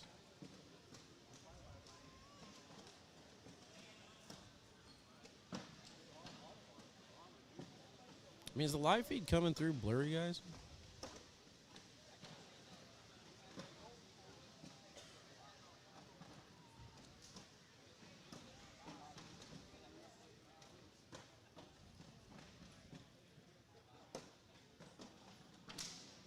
Like on my computer, it looks perfectly fine, but on my Android phone, it looks kind of rough.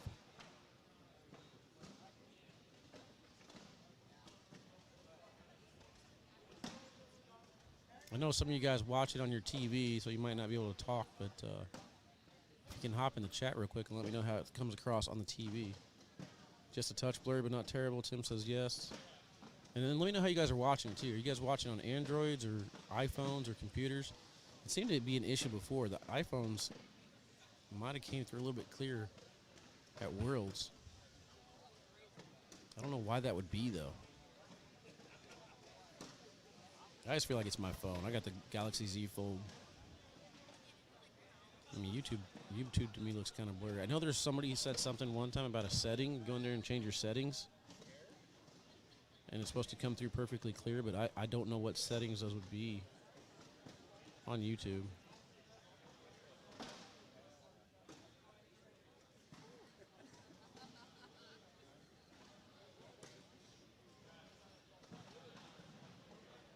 Yeah, if anybody does know what settings to change it to, go ahead and put that in the chat so that way we all can get great picture, you know? Watching on an Android, can't even read their names. Yes, that's how I am, but on my computer, man, it's perfectly clear.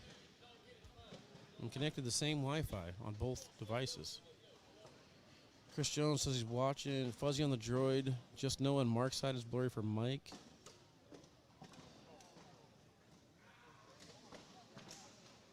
So weird.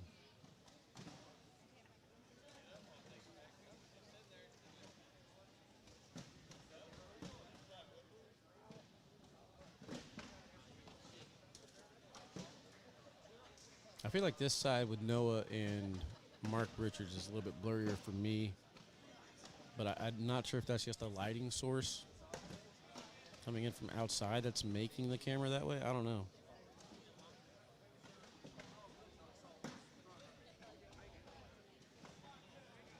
Myself, I'm not a big fan of autofocus. I usually turn it off once the picture looks good, but sometimes it comes in and out. Yeah, I'll try and clean the lens tomorrow.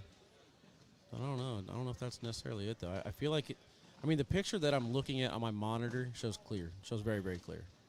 The picture that's coming across on my Android, though, just not so much.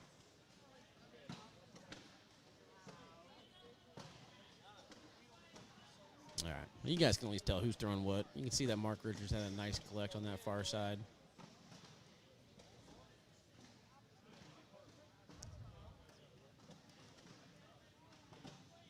They're going to take a timeout at it. I mean, more than 12 seconds. Technically, it's a timeout anyway. Just saying, just saying. But they're going to look at this angle. With the score being 13-8, my personal preference is to go at that bag on the right. I don't think you're going to get both of them to go. But what you want to do is you want to spin that pile around a little bit. Get that bag on the back to kind of go towards that ACL on the red zone. And then make the bag in hand. Ends up hitting too much of that bag on the right. It spun around, but it did not fall. 13-14 now. Got a lead change. It's only 720p. Give us that 1080. Blurry on your PC. It's just so weird that it's perfectly clear on my computer.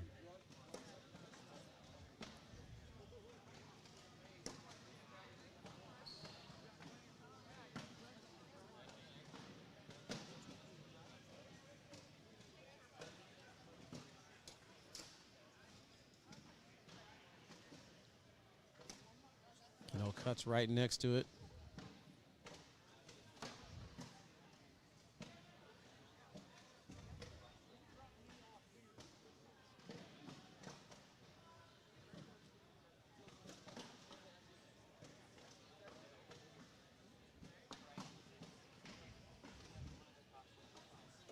Short airmail clips that bag, sets himself up in good position to collect on the fourth.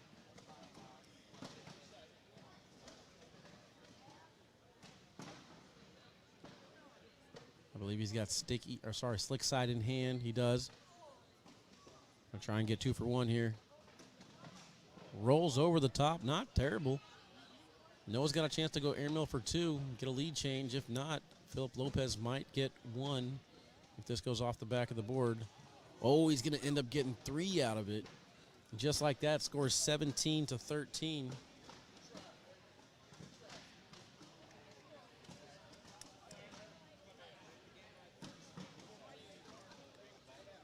All right, we enter round number 15. Joining me now, Tornado. What's up, brother? How you doing, man? What's up, Wally? Thanks for having me. No problem, man. Thanks for getting the coverage on the other matches as we're getting things going here. Yeah, we got some other matches today. Lady Tornado was running around trying to pick up some live feeds from some games, and just did the Windsor Alex Hicks versus Cam Holland and Kenzie Beach match. Windsor and Hicks gained the victory in that, and they are still alive.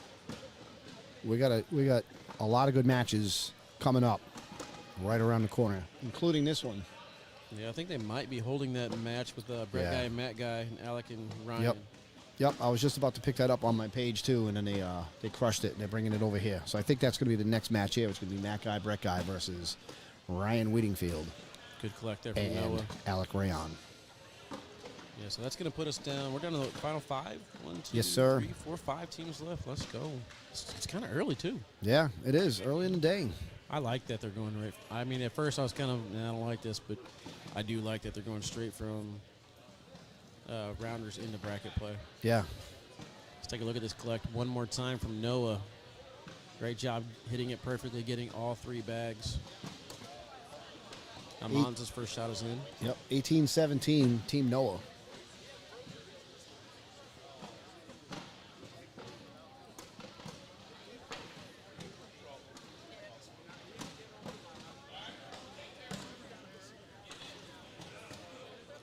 Is that Callie checking in? Kale checking in from Sweden. Welcome. We have a fan from Australia. I got wanna a go to comment. Australia so bad. What's that? I said I want to go to Australia so bad. I don't know, man. It's like, I mean, I want to see some of those gigantic spiders, all them crazy creatures, you know.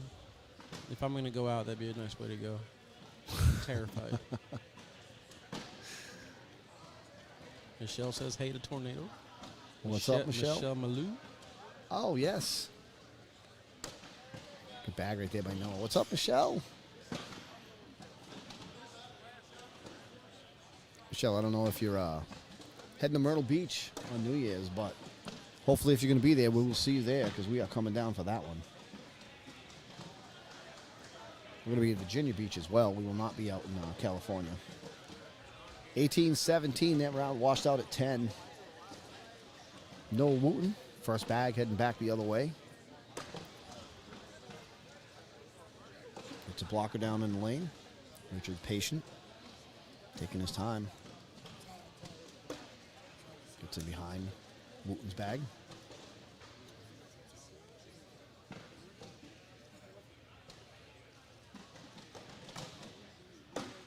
Wooten plays it safe on the board.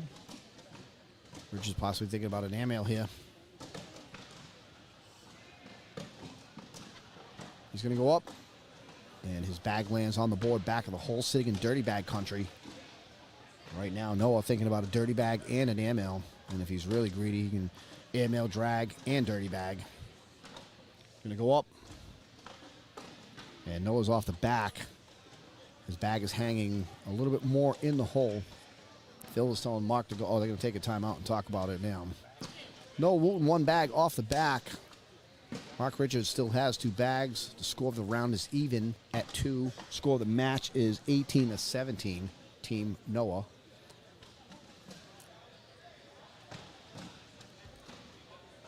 Got some good matches coming up, folks.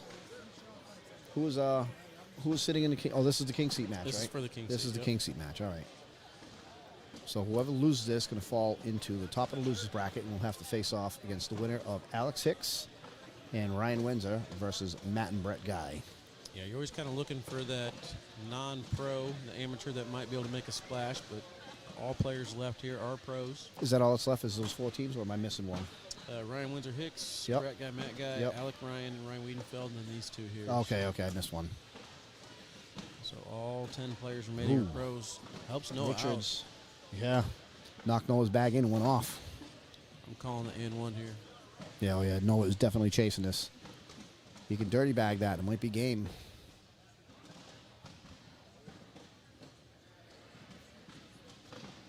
Noah's going up. He's going to hit the airmail clean. He wanted the N1. Oh, yeah. You know he did. Richards could be in here. It's only 2. He might be able to come across for the wash. Oh, he's going to go for a push. Oh, that gets it done, too. That keeps the match alive. Score that round 7-on-5. 2 spot right there for Team Noah. Score is 20-17. Almanza going to have first bag. Noah chased down the knuckles. Yeah, Mark Richards. He ran around the corner, gets a sip. And then Yeah, he needed a refreshment. He was thirsty. Gotta get the aiming fuel, man. Is that what we call it now? Yeah, there's king seat money on the line.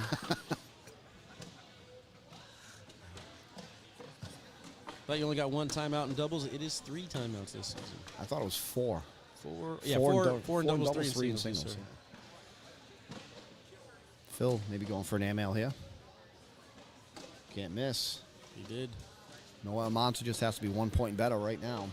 He doesn't have to shoot it if he can lay it up. That's what Noah Wooten is telling Noah Almanza to keep this bag on the board. Because it's unlikely that Phil's going to catch that blocker that he has placed I on an almost would have airmail. liked that shot right there from Noah just to be off to the side a little bit. You know what I mean? Like out of his way. Good bag right there. In, Now, in case Almanza. Phil lands on top of that bag, he's got the easy push. Well, what do you do here? So if Almanza is on, he's got 6, and Phil can't hit him for more than 1 point. Or if you just go for it, Shooting it. and he's off the back. And he's still got to make. No, he can go board for the wash, can't he? Yeah. Yep. Big difference right there. So if you landed that bag, you would have forced Phil into an airmail. And I think that's going to be... Or did he have 3 off?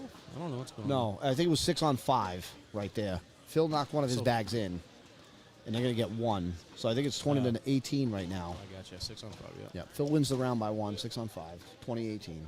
Rich's first bag going away. Yeah, but like I was saying there, though, I kind of wanted Noah's bag just to be out of the way a little bit, off to the side. Whenever Phil missed that airmail, that would have made an easy push for you. With it being side by side, that's a difficult push for Noah. Even if you got to go through 3 bags, I think the slick side of the Viper B could have done it. No, I'd like to go back and watch that round a little bit and see if he might have had a different approach. Good collect bag right there by Richards. Can we mention that Mark Richards is sponsored by Bust You Up? Can we mention that? Already did, brother. Ah.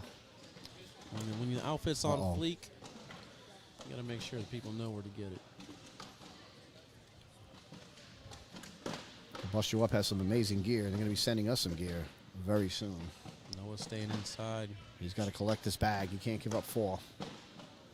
Oof. It's a good shot. Yeah, but Noah's going to have to get 2 in the hole now. It's a good bag right there by Richards. If I was Noah, I'd just try and push through Yeah, you got to go and all hope 3. to get to 10. You got to get all 3 here. Yeah. Oh, what a Very bag. well. Nice shot. Woof. I saw Wow. some bag game That here. was a clutch bag by Noah Wooten. The pressure was on him. He had to bury 3 and got it done. He had to hit that just right, too, because there's a lot of times that bag hits and kicks on you, or it'll hit and kick and fly off the back, and that would have been the match instead. It's 20-20. Phil Lopez, first bag. What a finale we have. Post a comment. Let us know who do you think is going to win this one. Almanza 9.22. Everyone else kind of around the mid to high 8s in this match. A lot of blocks, dirty bags, dirty boards. Almanza started the first 3 rounds with 12s.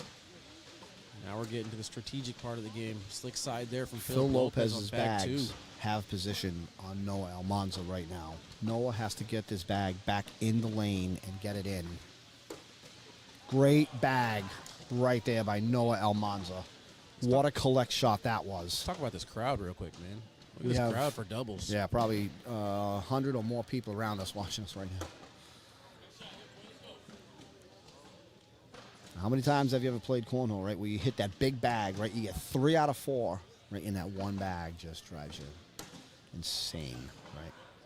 Good shot right there. Yep. Phil has got to collect this bag and get to 12. I don't like his chances. If he gets to 10, then Noah is not going to bury his last bag. Phil has to collect this on the way in. What a bag by Phil. Woof. Great round. Yep. And now, right, we're just talking about that 3 out of 4 curse. Noah's got to go in here. Oof. Good speed Clutch on- bag. Clutch bags by both players. Let's take a look at this collect Wow. from Noah. Takes all 3 bags in here. Needed that bag. And not to be overlooked, but the one that Phil hit was a great collect as well because that bag was a little bit to the right. Yep. Still on the hole. It's got Yep. both corners around the red zone. Yep, that's Still in play. collectible. If I was Noah, I would just feed him in the front door right now and just make Richards chase his own bag.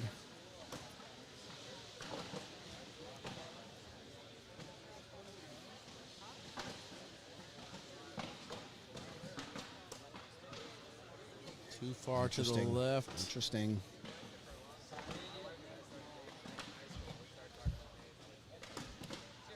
They're not in yet. I don't even know where The we're game at. is going to end, I think, one way or another here. I don't think this round is going to wash out at 10. Noah Almanza is telling Noah Wooten, take a timeout, come down and take a look. Richards, I don't know where we're at in the timeout counter, but I don't even care. I just want to see this match end how it's supposed to end. right? Yeah.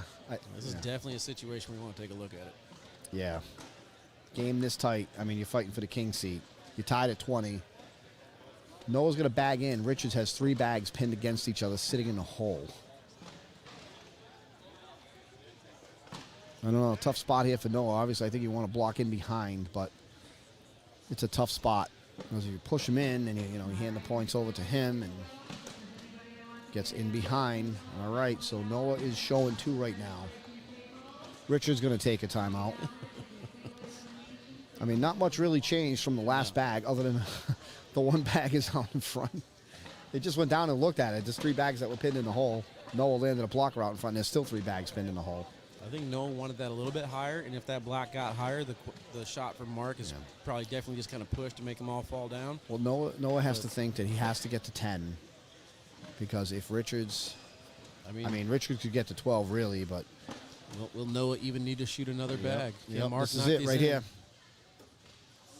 All right, Gets so Richards 2. gets 2 to go. He's at 8. Noah's at 5 right now. Noah's got to get 1 bag in.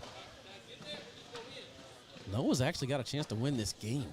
I think he can go slick side and collect that bag because I Mark don't Richards' know. bag is sitting on top of the other one. I think Richards' bag, the one that's hanging in the back, is likely to fall in. I think you have to try to get to 10. And I think Noah might be better off going with an airmail. Then again, these are Viper Bs, not regular Vipers. Oh my God! What a bag! He did it. I told you it was possible. What a bag! I told you it was possible. You Wow. doubted me. Noah. Great Noah execution. Wooten. Typical Woo. Noah. What a shot that was. Whew. Wow. Noah, yo. Big shot right there from Noah. They're going to have the Great king bag. seat. Phenomenal match. Wow. Mark Richards and Philip Lopez Jr. heading over to the losers bracket. Michelle Thompson might have been right. Next up here on the broadcast court, though, we're getting Brett Guy and Matt Guy to take on Alec Ryan and Ryan Wiedenfield. We'll take a quick commercial break. We'll be right back.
What a shot from Noah Wooten to finish off that last game. These guys have been waiting for a while, so let's bring on Alec Ryan and Ryan Wiedenfeld to take on Matt and Brett Guy. Phenomenal shot from Noah Wooten to finish off that game. That bag sitting on the backside of the hole. We weren't sure exactly how much room was there. Yeah, I'm not going to lie. I jumped out of my skin when I seen that bag. I could not believe that Noah hit that. I was not expecting that. I thought what was going to happen is that Noah was going to come down the lane, push through, and hit Richard's bag that was sitting in the back of the hole. I thought that bag was going to go in too. That's why I didn't think it was a good idea to try to push. But what do I know, right? That's why I'm sitting here and they're up there. Yeah, let's take a look at it again. That was some bag. Wasn't much room, but like I said, it looked like that corner was under it. I mean, just the right amount of finesse was going to get that one. Big shot. Very impressive. Do we know if they are live yet, or are they still down and back, or what they're doing here? I don't think they're live just yet. Well, Alex is. Yeah, Alex I think they are. They might be. Say, Alex is giving some orders. Yeah, so we might be live. Looks side collect there on that one. Ryan's more than likely going to get this fourth bag good to bag. drip. And that's a much better start. And again, Oh boy. Red Guy's struggling in the first round. Wow. Yeah. We are live. Live by 6. So, tell me about this kid off to my left over here, Ryan Whittingfield. Where's he from? Nebraska. Oh, he's from Nebraska? Be 16 in November. I heard, I don't know if this is true, I heard a rumor about him that he's sponsored by K9. Is that correct? Well, he was last year. I can't sponsor any players this year. Oh, okay. But, yeah, definitely one of my favorites. Yeah. I'll always look out for this kid no matter what I can do. Yeah, I for him. want to talk about this kid for about the next 20 minutes, right? So I'm going to tell you, I think I played against him at the South Dakota Open last year, and that's when I met him, but he didn't really stand out at that point. But when I crossed paths with him at Worlds, I mean, this kid blew me away. I could not believe how amazing this kid was. Like, he is a phenom, and I think he is going to do exceptional in the pro division this year. He is going to be top 10 in doubles, top 10 in singles. I think the world of this kid. I think this kid is going to be something. Yeah, he did. The only thing I don't like about him right now is he cut his mullet a little bit. You know, it's like the God Samson. You know, you can't cut what's working for you. Yeah. But he said he had to cut over school. Back-to-back four-baggers to start out by Whittingfield and Alec Rayon. 8-0 after 2 frames. Not to be overlooked, Ryan's partner on the other end, Alec Rayon, young man, I believe, from Tennessee, is an exceptional shot as well, and that's why he's here. Ryan Whittingfield with the roll bag. He's got all of it. He's got blocks, rolls, collects, airmail drags, fly. I mean, he's got everything in his tool bag. Oh, my goodness. I couldn't believe that bag didn't fall. Brett's coming down the lane. He's going to cough up back-to-back 6s. This is the Nat is standing there in disbelief. This is the guy stare. This is the patented guy stare that you get with these two. He just froze. He's like, They're what? like, what do I got to do? It is 14-0, 3 rounds in. Whittingfield has hit Brett for 6 2 times.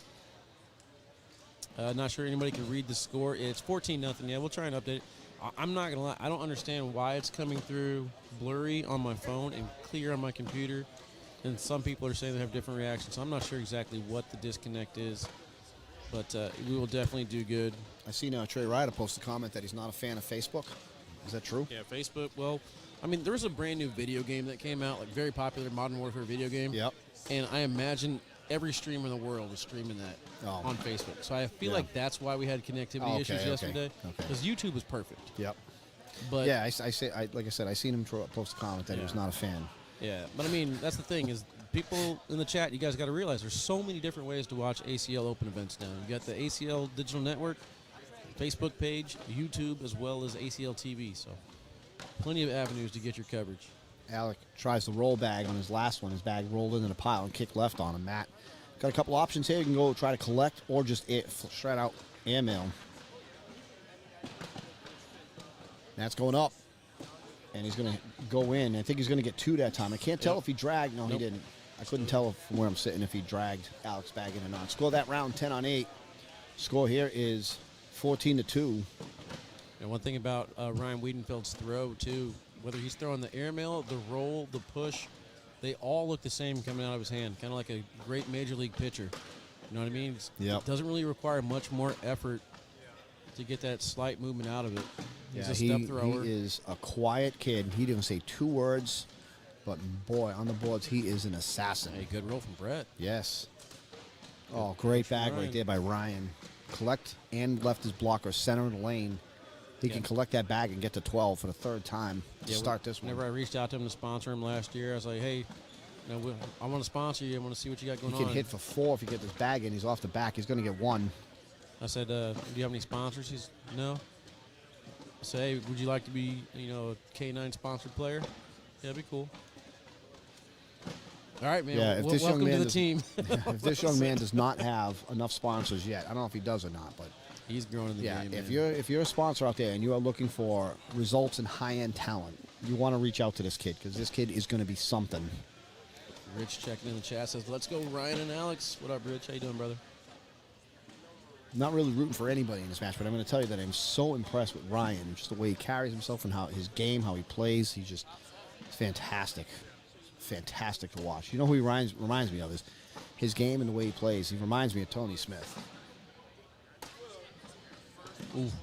Alec with a tough result right there. He went for the collect on the sticky side. The 2 bags are pinned against each other, top corner of the hole. Matt's down the lane and in.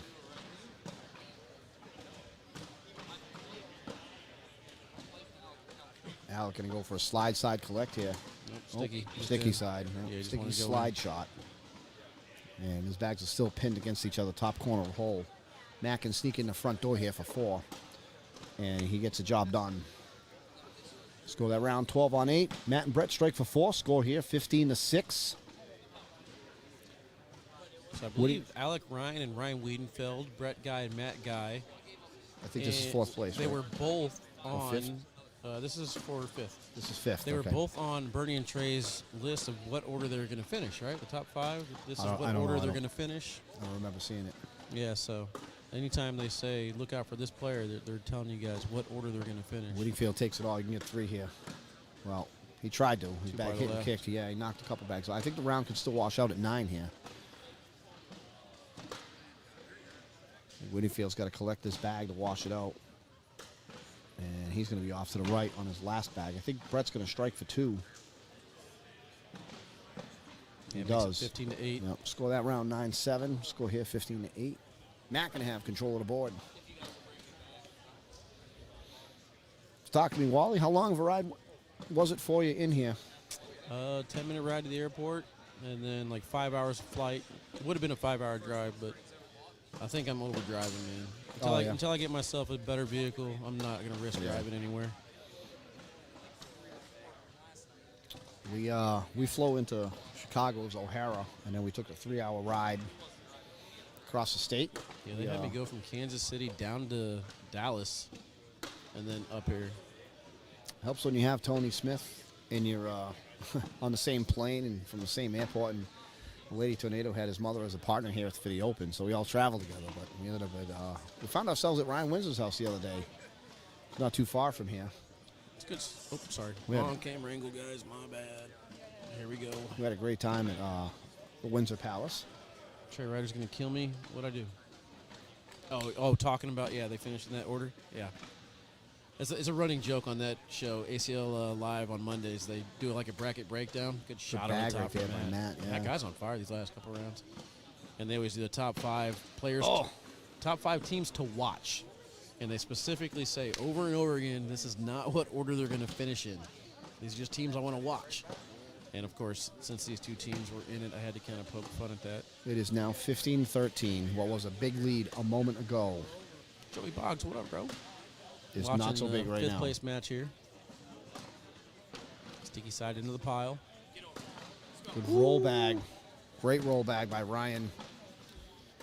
Brett comes down. Everything's jammed up. Ryan going to try and roll over it again. He sits on top, but he knocked the bag loose, though. The round is even. Ryan is off to the left a little bit more than Brett. This is a big bag. Brett knocks one in. Ryan can go in the side door here. Wash it out. Oh, he tried to air mail and drag one in. I like it. No hesitation either. Oh, yeah. He is so aggressive. And a lot of times he gets the hits that he's looking for, too, which is really what's going to make him a top 10. I mean, this is a slow motion replay, and you can see there's no time at all that it took Ryan to decide if he was going for that roll. Yeah. He probably decided before the bag, before Brett threw his bag, that he was going airmail.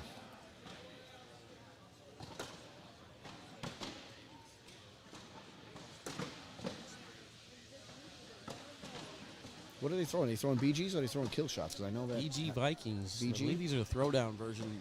Formerly belonged to Alex Hicks. Oh, really? Ryan bought these in Kentucky. They were thrown together, just some down and backs or whatever, and he says, I got to go buy those bags. So Ryan's been throwing them nonstop since. It's always interesting when sponsored pros by a bag company get together that don't have the same common bag, you know. It's always interesting to see. It's just different More break-in choices. methods. And Yep. sometimes it's a different feel. I mean, I think everybody and their brother threw those BG Vikings that Ian Cripps owned last year. Good bag right there by Alec to wash out that round at 12. Yeah, Matt is not missing a bag right now. So Alec's got to lock it down on that end and hope that Ryan can come through on this end. Ryan hit for 2 6s first 2 rounds, and then all of a sudden the score shortened up. Opportunity for 2 points right here. Ryan is going to miss one to the right. Brett is off to the left. Brett off to the right. We got a dirty board going on here. I would not be surprised. Oh, he's staying Slick side. sticky. Yeah. Roll bag. That's probably why. I Yeah. could have swore he might have tried to like do a double bar soap there or something. Oh. It is Goodness. officially clogged. So you go and bar a soap here, try and knock out all out of the hole and off the board? Or are you just going I to take think the just 2? Take the 2. Take the 2. Yep. I think that's a good idea because when you go over that bar of soap right there, you know, at this junction in the game, it's tough. You can't predict what's going to happen. You don't know what's going off, what's going in. I mean, I'm not Drastically taking- change the score of the round from getting points to giving points. So I'm not taking anything away from Ryan Wiedenfeld, but man, I feel Brett's pain right now. He's just not getting any love on this left end.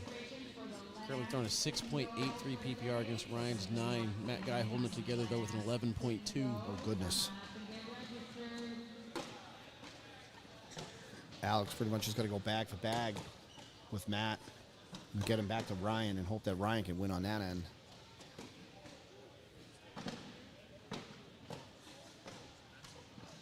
Last game that I seen Matt and Brett up over here, they were down and ended up coming back to win.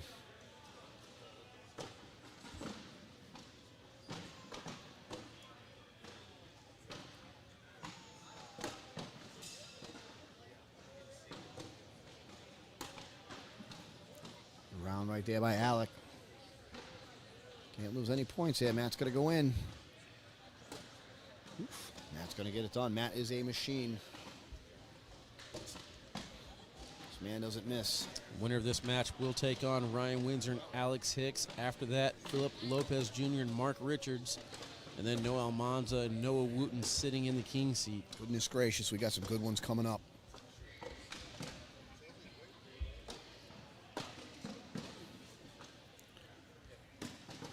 Whittingfield, 2 blockers side by side in front of the hole. Brett gets in behind it, trying to jam it up. Could be bar soap time. Ryan, I think he wants to do something here. He's going to go for it. Bar soap. Oh, I think he did it. yeah. I think there's 3 bags around the hole and all of them are Ryan's. That's a Yeah, perfect Brett- shot there yeah, from Brett, though. Perfect shot by Brett. I think Got in there and jammed it all up. I think he could airmail right I on don't know. top and possibly knock Brett off the back. All right, so we're going to keep I track don't- of the timeouts in this one. All right, so this is the first timeout now. For I don't think there's Ryan anything that's going to fall, but I think he could still dirty bag airmail. That's what he's talking Yeah. about.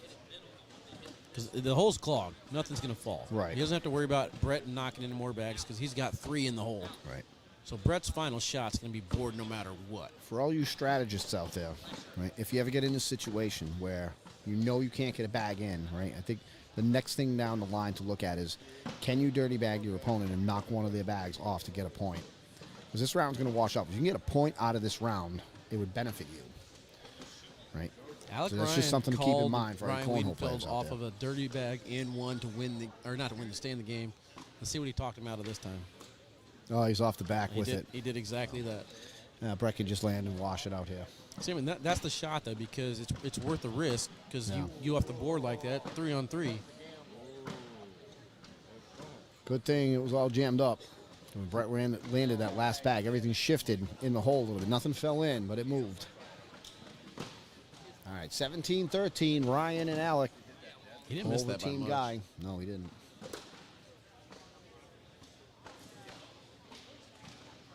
Okay, Alex already in.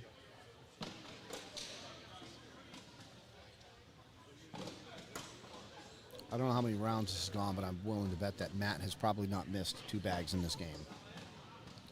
14 rounds in.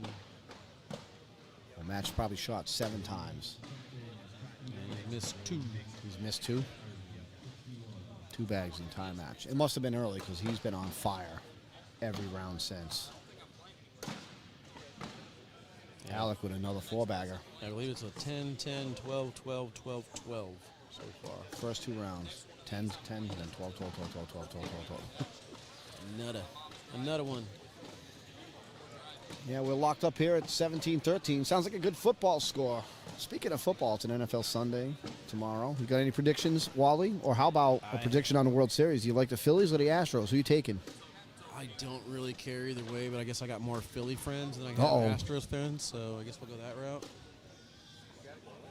We were talking about Brett not getting lucky before. I mean, he might get lucky this round. Yes. That's a rare miss from Wiedenfeld. Yeah, rare shank. Brett could get 3 out of this round.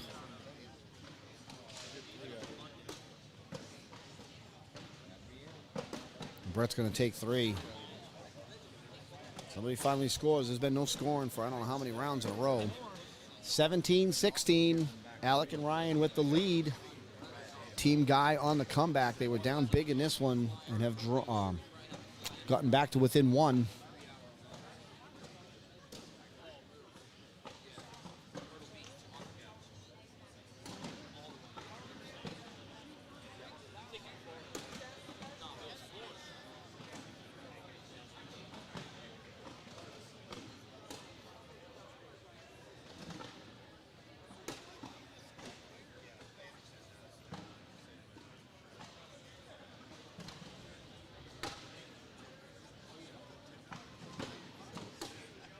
Everything is in. These guys have locked each other down on this end. There's nothing but 12s from both players. Oh, goodness. I must have just cursed Alex right there. And we have a lead change. It is now 19-17 in favor of Team Guy.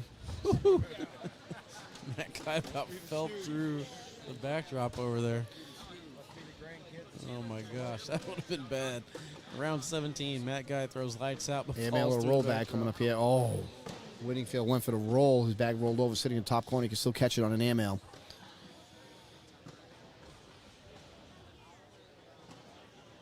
Brett's going to go up, and he's off the back. Ryan went for another roll bag. His bag rolled and kicked right. Staying slick, side in hand. He's off the back. Oh my gosh. Ryan can win it if he can get this bag in right here. He's off the back. That is a big league 3-on-2. Woo. Ryan, I think he went a little too fast. He had some choices there. Could have been airmail. It could have been a roll bag. I'm not sure if it came across on the screen. I'm going to try and look at it here, but Ryan pretty much threw that airmail with a smile on his face, which means I got plans to win this game. You got to take a breath 19-18. Take a breath, then shoot. Aside from the one bag that Alex mixed in his last bag in the last round, he has been on some kind of fire, and he's had to go bag to bag with that guy. And he is. He's standing in there tall.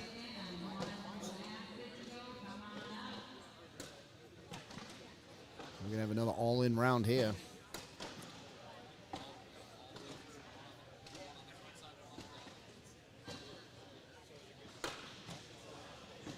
This chart is all over the place. Alex got to be in. 4s, he 12s, is. and 3s. Matt's got to be in. Well, he's going to at least be on.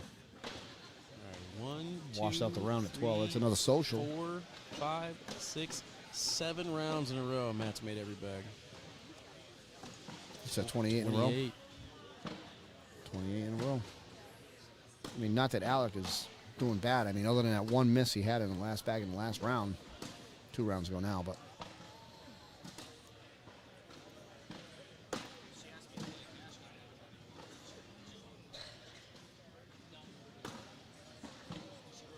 See if Ryan gets aggressive here. We went for the roll bag, and he got it. Brett's going to go up. He's off the back. I don't know what just happened there.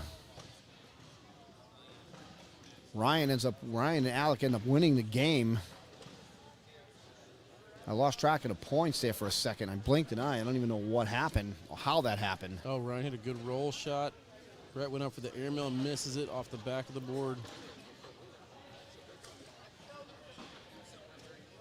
Ryan and Alec get through. They eliminate Matt and Brett Guy from contention. I think Matt and Brett are going to finish in 5th place. Is that correct? Yep. That's 5th place for Matt and Brett. So now we get a Rounders rematch. Both teams were 4-1, played against each other in the final round. Ryan Windsor and Alex Hicks dominated that game. Well, this is going to be a good one. You hope so. Oh, this is going to be a good one. We got, what, BG on BG in this one? Are they throwing the same color BG bags? Are they saying to throw the same They're a little BG different. bags? They're different. They're different? Yeah. Are they? Oh, yeah, they are. Okay. All right. They looked the same for a minute. At least we know whose bags. We're going to have blocks. We're going to have rolls. We're going to have air mails. We're going to have pushes in this one. We're going to have reverse cuts. We're going to have some crazy. We're going to have bar soaps. We're going to have collects. We're going to have, you're going to see everything. And it could come from any player on either end at any point.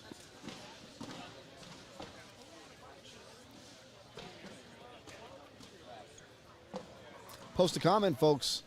Who do you think is going to win this one? We got Windsor and Hicks on the far side from us. And then we got Whittingfield and Rayon a little bit closer to us. Both teams going to be featuring BG bags in this one. Somebody alert Rich and Graham, let them know. Got BG on BG crime in this one. Oh, they're already in the chat. They've been here a while. Oh, yeah. There's going to be a BG team that's going to get through. Unfortunately, one of them is going to lose.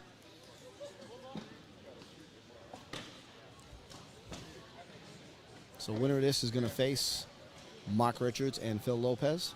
Correct. What a match this was going to be. I'm excited about this one. Wally, give me a prediction. What do you think? Who's it going to be? Oh, man, I do not like what I saw out of Windsor last time he was here on the broadcast court. I do strongly favor the team that just got done playing here. Yes. But, I think I am just going to go ahead and stay with the Ryans. yeah. Stay with the Ryans. Alec Ryan and Ryan Wiedenfeld. Oh, yeah, yeah. Yeah, so I would wholeheartedly agree with that. And I'm not rooting for either team. It's a fantastic matchup because I like all these players. I mean, how can you not like Alex Hicks, right? He's the nicest, quietest, most humble kid ever, right? I talked about Whittingfield a little while ago about how much respect I have for him and his game, how awesome I think he's going to be, great of a kid, all of it, right? Was at Windsor's house the other day, had a chance to hang out with him. And Alec has been messaging me all off-season about all kinds of different stuff. So him and I have been chatting. So I'm friends with them all.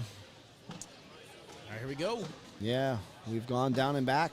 In the words of Bernie Neighbors, these bags are live.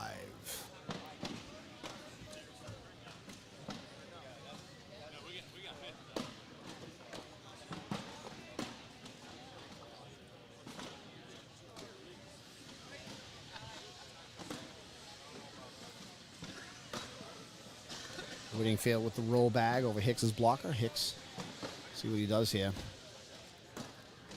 Looks like he was going for a reverse cut, maybe a roll. Whittingfield rolls over the pile. Hicks going to go push, knocks one in. Hicks is at 7. Whittingfield, if he can airmail drag this bag or get it on the way in one way or another, he's going to go up. He's going to hit the airmail absolutely clean. He doesn't even touch his own bag that's hanging in the hole, left it hanging in there. Score that round 10-7. Whittingfield and Alec going to jump out to a 3-0 lead in the first frame.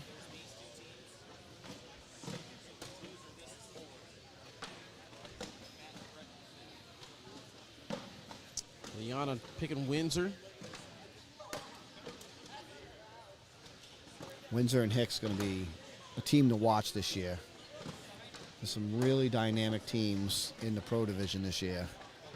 And it's going to be great to watch. I can't remember if I think he said Virginia Beach is going to be the first one, but I'm really looking forward to watching Ryan Smith and Ryan Wiedenfeld throw together. Yeah.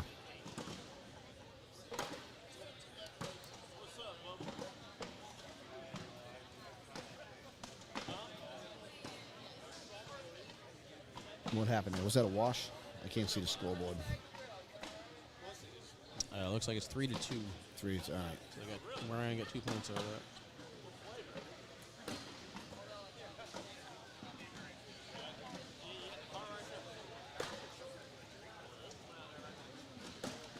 Yeah, I don't think we're going to see the same kind of PPR in this one. There's all kinds of blocks and rolls and stuff going on in this one. We're going to have some dirty boards and some lower PPRs, but that's okay. Still going to make for a more entertaining game, if anything. Whittingfield goes up, tries to get the airmail drag. His bag hit and skipped left. It's on the board. Not really dirty bag country. A little bit out of the center. Let's see what Alex does. Calling for the roll. Yep. And Too deep. Hicks's bag is on the board. Whittingfield's going to go up. He hits the airmail clean again, and that's another 6-on-6 wash right there. Lots of blocks, lots of rolls, lots of action, and all for nothing. No blood drawn that time. 3-2, Whittingfield and Alec Rayon. Wins the first bag, going back the other ways in. Alec follows.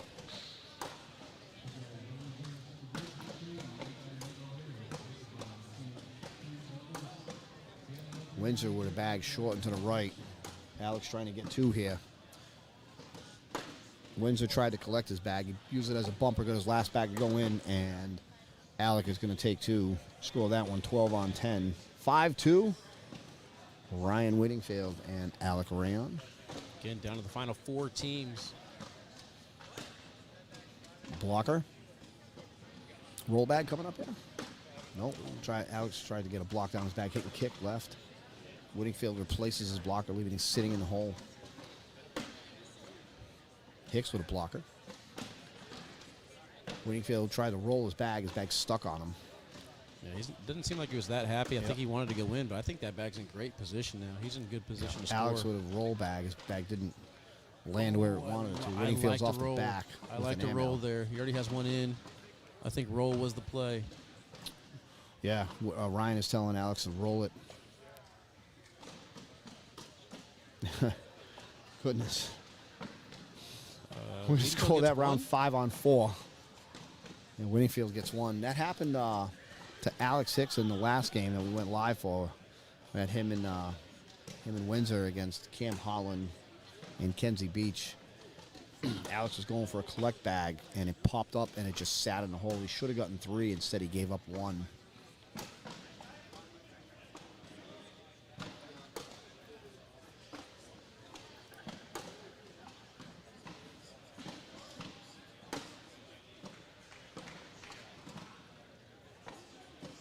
Social. Let's go. Social. Everybody, get your Capri Suns and your apple juices out. Do anything for Halloween, bro? Absolutely nothing. No. I'm actually going out to go play cornhole. I know it may sound as a shocking surprise to people, but yes, I'm going to actually be out. Yeah, I got to see what time I fly in. I might be able to get some cornhole in on Monday. If not, I'm definitely happy just sleeping. Yeah. We have no plans. You know, we were talking about it on the way in, saying that we wish we were bigger Halloween people, you know, like just like go out and do some more Halloween stuff. But Connie Wiedenfeld in the chat. What up, Connie? Says go Ryan and Alec. Hey, Wally. So, Can I let you know a little secret, but just between you and I? so. So, some people are going to care, some people not going to care. But I'm anticipating I could be at either 50 or 52 events by the time this month ends. Are you going for the Ironman again? I am on course for it. And I'm going to tell you, I think I'm going to be, I don't know if anybody else is going to beat me to 50 events, but I don't know if you know this or not, but you're going to get 350 bonus points when you reach 50 events. Now, that's over the course of the season, so you don't have to play 50 events in a month like I am. Like, nobody's a maniac like I am. There are some maniacs out there, but, you know, no, I'm king maniac, right? So what I was trying to say is that I'm anticipating I'm going to get to 350 bonus points first before anybody else. That's a good thing to have, man. Early in the season. Yeah, Get better seeding. you got to think of the season in terms of a marathon, you know, and like myself, I've sprinted out in front of the pack, but I anticipate there'll be plenty of people that will hurdle me. Now that shot right Before there the by end of Alec the season. Ryan, where he's got a bag of his opponent halfway in the hole, and he just kind of cuts around it. He's getting very, very good at that this year. I'm looking forward to seeing what Alec can do this year. 8-4. Ryan and Alec. I've heard some people say that he's on the radar for most improved player of the season. Ashlyn, what up, baby? Yeah, he is Let me a know where you stud. guys are going tonight. If you guys are doing anything fun. I think we're probably here for another hour and a half. That is a diamond shark block. I mean, I don't know how to describe that one. I don't even. It's sitting on its end. That is Clog City right there. It's basically a target for Baby Goat to try and want it. So he threw a 95-mile-an-hour fastball to break it all up. He knocked everything in with a bag he threw one off the back. So I think Yeah, that's a bait bag. Winning Take the Field bait. going to try to get 3 out of this round. If the Baby Goat can go in without pulling his bag in, it's only going to be 1. Oh, what a bag to minimize that. Score that round 10-9. Score here is 9-4. Favor of Winning Field and Alec.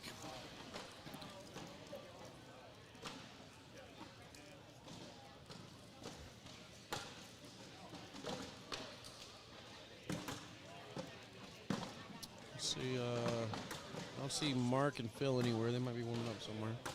Yeah, they're up next. So we only got 4 teams left.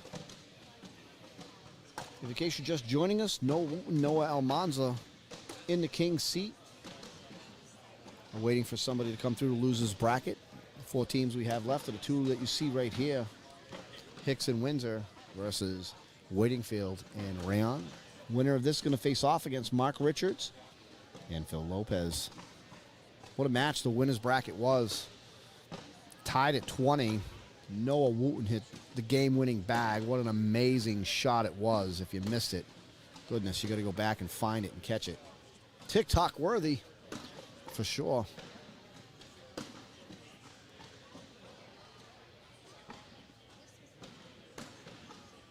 Looks like Hicks may take 2 here. Maybe 4. If he can roll his bag in, oh, he's going to lay up. Let's go that round 10-8. Hicks going to take 2 that time. 13-6 score of the match. Windsor with first bag, heading back the other way.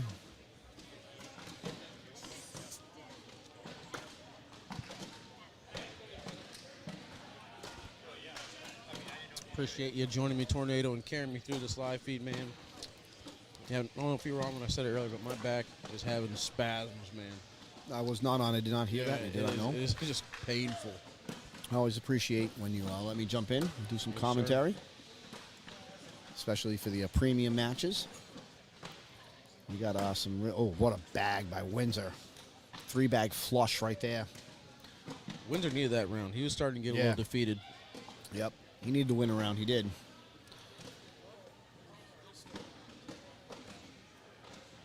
13-8. Winniefield and Rayon with the lead. Hicks going to have first bag going back the other way.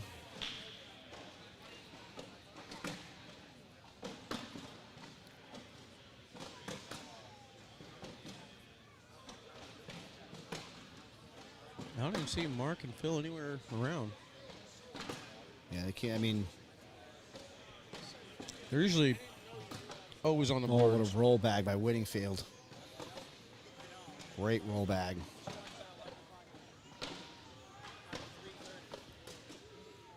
Baby Goat goes. Oh, Whittingfield went for the push.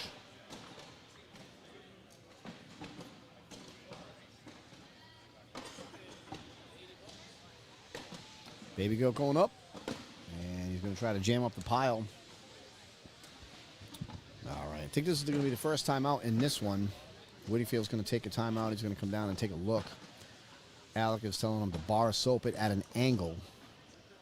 I don't know if I like that idea or not. The bag maybe hit and kick and go off the back and you cough up points right here.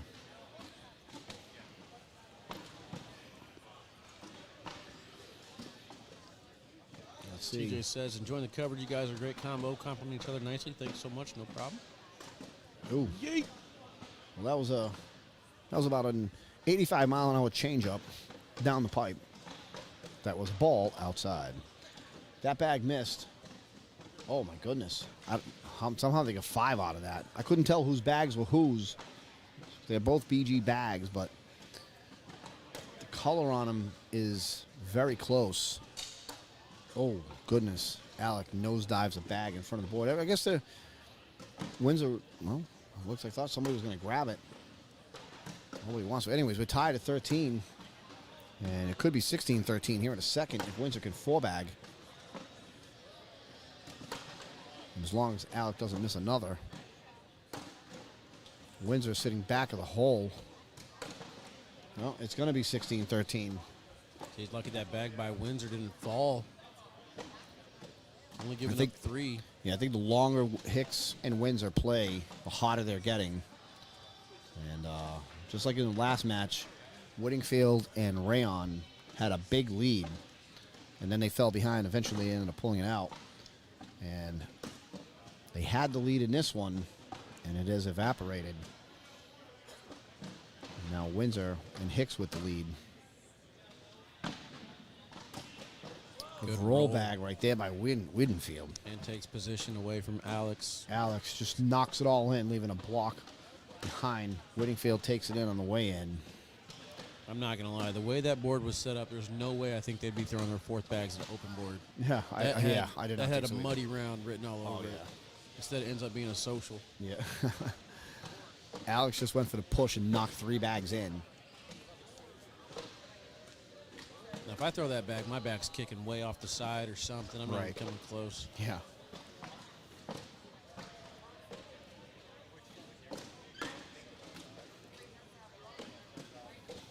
Windsor control of the board. He's in. Alex follows. Windsor tries to get a block down. Alex can cut around. It's going to go far side. Don't push up in behind it. Not what he wanted, but that's what he got. Windsor, he's got the slide lane. Alex will go around it. Good bag right there by Alec. Windsor leaves his last bag on the board. Alec can go in for 2 here with a roll enough bag. room. His bag rolled It rolled to the over. right. Yeah, but it kicked on him. That's weird. It rolled to the right instead of the left. 8 on 8. Score remains 16-13.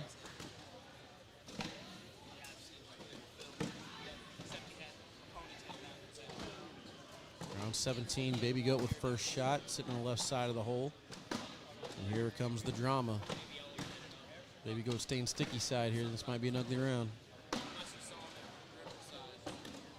Whittingfield looked like he was going for the roll bag there. His bag rolled over and kicked right on him. There it is. That's the patented. What do you want me to do? Ryan says, whatever you think you should do. Oh, what are you thinking, Ryan? I don't want to make the call. You make it. It's your bag. You throw it. Decides to go roll. Hits the pile. These Yeah. are bags stacked 3 high now. Yeah, everything is on the board. Not one bag is in yet. Everybody's trying to block and roll and jam it up and all of that good stuff. Do we have a sponsor for the timeout, Wally? Are you looking for a sponsor for the timeout? This timeout could be brought to you by? Nope. Nobody? Nobody? Only sponsor today is Windsor Bags Company. Windsor Bags. Windsor Bags co-released the action bags on their website. You can check them out at Windsor Bags Company. Or no, WindsorBags.com. No company. I always say company because I see .co. WindsorBags.com. Check them out on Facebook as well. Hey, Wally, want a good laugh? What's up, Bubba? Check out the Lady T over there. It's gold. Oh, woof. Alex went for a 95 fastball. I think He those, tried to hit into those it, 2 bags on the and he right-hand missed. side were Ryan's. He was just trying to He take missed. him off. Oh, that was another time. We've lost track of the timeouts. I was going to say, take a look at the Lady T. She's passing out over there. She's doing the head bob. So, yeah, sorry I didn't switch back in the camera angle. We didn't miss anything. But those 2 bags on the right-hand side are Ryan's. I think Baby Goat was just trying to do a 2-for-1 off the back type thing. I think Whittingfield's about to do the same thing. He's about to throw. Oh, no, he's going up. And he's off the back. Dan over there was telling me to switch the camera and go, I know, man. I'm sorry, dude. I'm sorry. I was watching the match. All right, so that was a stimulating 3-on-3. That's like the 3rd 3-on-3 we've had. Yeah, we weren't expecting the same PPRs in this Oh, one yeah, no. Not even that there close. were in the last one. Mac I was like an 11-7 or something ridiculous. And, you know, actually, Tier 1's taken quite a bit. Let's look at some other brackets real quick. Rondo, the King Seat match, or I'm sorry, championship matches happening. Rondo Soteras and Blake Pearson, 13-12. What Noah tier is Jackson, that? Godberson, and Evan Van Houten. That's in Tier 4. Yep. That's the championship match. Tier 3, we already have a champion. It's Rick Shade and Michael Harris taking that one down. They were in the king seat. How about Tier 2? Who's in Tier 2? Anybody exciting? Jake Trzynski and Eric Davis. Nah. They're currently tied with Tom Gorski and PJ Knott 6-6 in the championship match Oh. there. Don't sleep on Gorski, man. Gorski's Yeah, having a right? great weekend. That is a fact. I've seen this guy a little bit too much in the last month and a half. And I'm telling you, this guy doesn't miss. I feel sorry because like Gorski's like that minor league player that's been, in AAA for 10 seasons, Yep. and you come out and you have a great season, but you still can't get a starting role. Like Gorski's kind of that way right now at the pro. I don't think he has a pro partner lined up yet. Oh, I think he did. I think he paired up with Trey Baker from back home. Okay. A young man from Maine. Well, that's good because he deserves to have a partner. He's throwing great. Yeah, between the two players, knowing them as well as I do, I think bag compatibility is going to be an issue because Trey Baker likes to play the dirty bag game. He likes to play the carpet bag player, and Tom Gorski is a slick bag player who's all in. So their styles, I don't think are similar.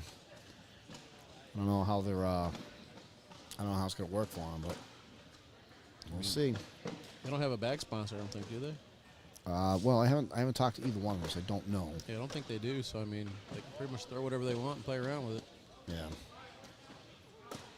Good roll there from Baby Goat. Yeah. Whittingfield's got one off the back. He's got to be careful here.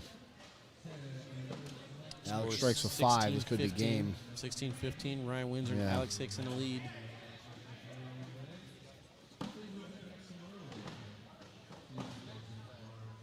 Uh-oh, Wiedenfeld. He's got Whittingfield is in a tough spot right here. I think he's got 2 bags on and 1 off, and the Baby Goat is up 5, and that is going to be the match right there. That's it. Alex is not even going to throw his last bag. Score that final round 7-2. Whittingfield found himself in a tough spot. I think Wiedenfeld wanted to try something, stepping out, but trusses were in the Yeah, way. it wasn't going to happen because that was a hell of a shot. Yeah, Alex had a blocker between Whittingfield's 2 bags, and Whittingfield was trying to do a penguin and a pull and all this other stuff. And All right, so let's go ahead and take our last commercial. We're going to go ahead and bring on Mark and Phil to take on Ryan Windsor and Alex Hicks. We'll be back here in just a little bit on the main broadcast court.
We got some champions in Tier 4.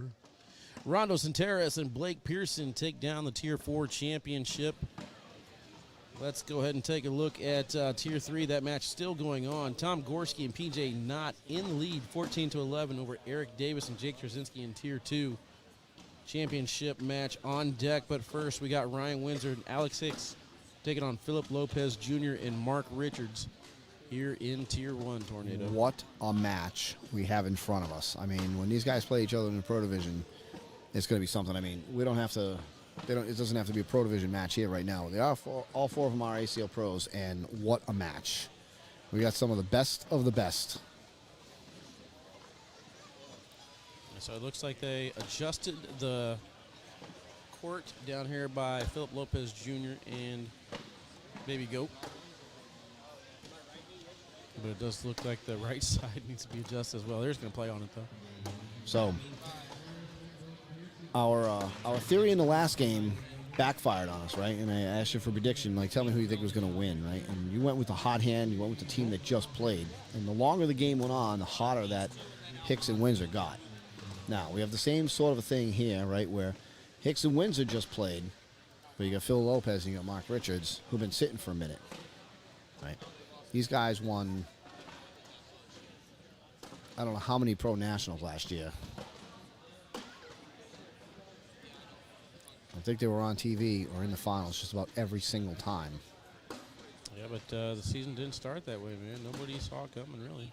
Yeah, I remember Trzynski and Storm, were on TV against Kyle Malone and Cody Johnson for the finals of the first national last year.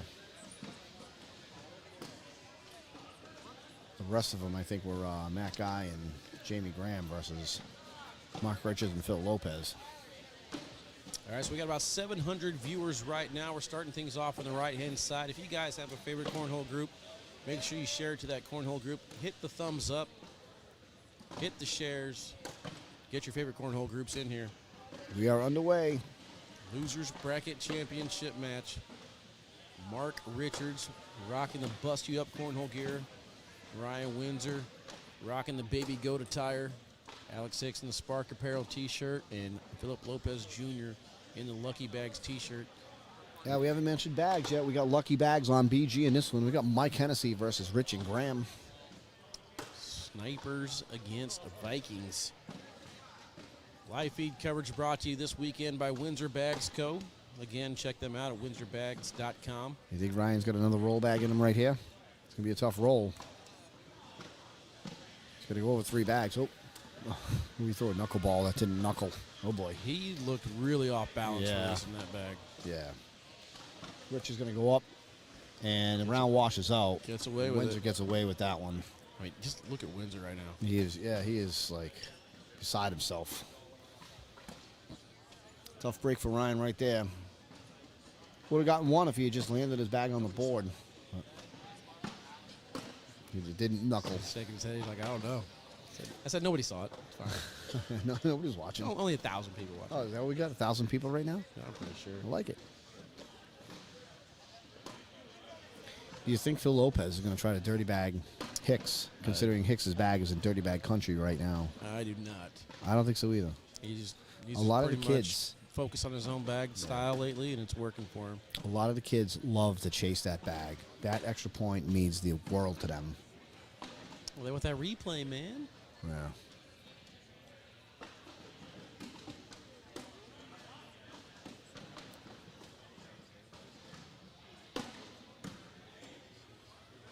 I think Phil's going to be content to go in and take 2 here.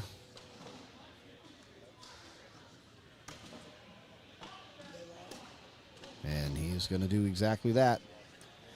That's a 12 on 10. 2-0. Richards and Lopez.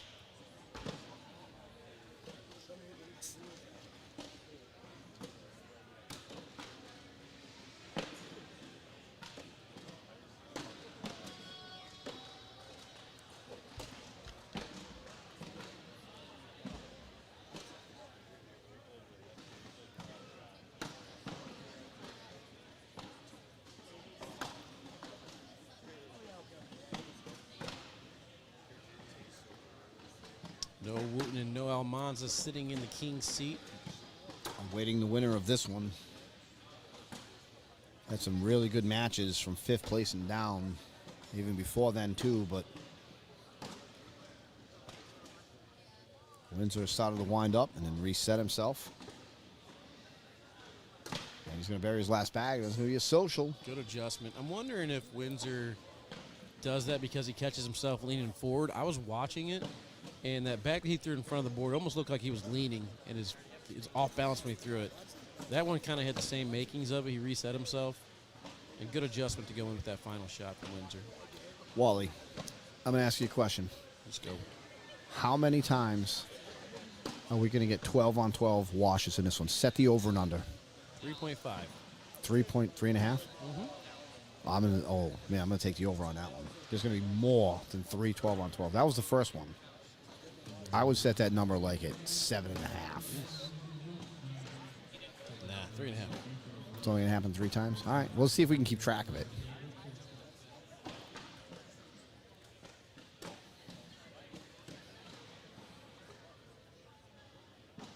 Roll big. Oof. Alex' bag is sitting right on top of the pile. The only problem is Baby Goat's got a bag left.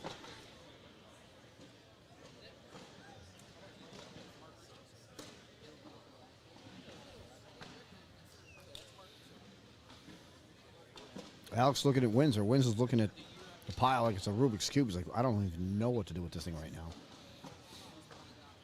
He's looking at it from like every angle.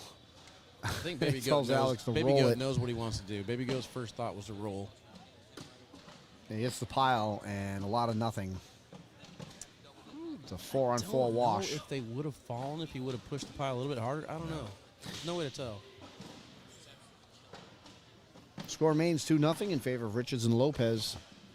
Richards going to have first bag going back the other way.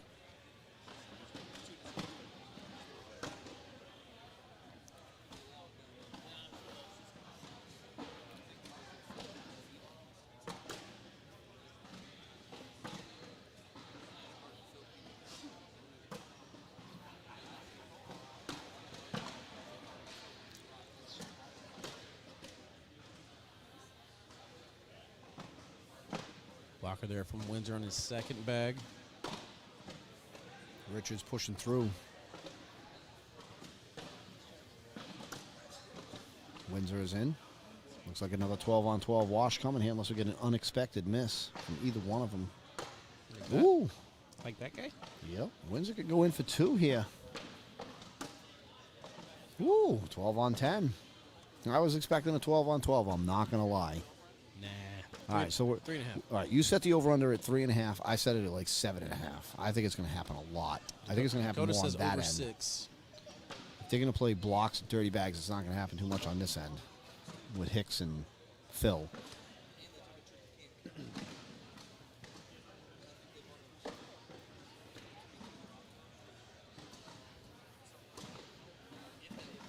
So last night was probably the first broadcast since I can remember where we did not have a Game 2 situation in the finals. Really? Yeah.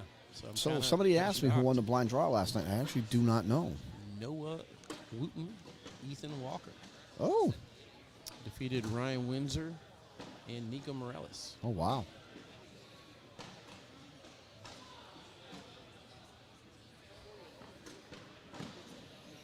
Bag right there by Phil. Tried to collect his bag. He pulled it back in play. Hicks didn't get the hit that he wanted. I think he wanted to roll over, and his bag hit and kicked on him.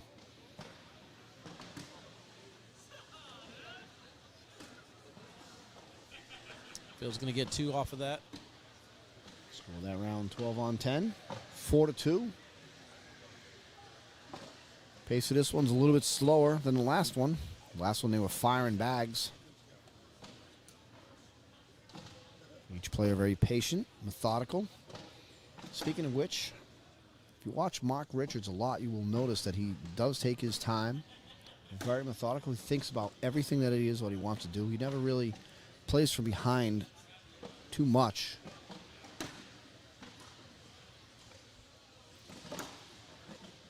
But he is just a winning player.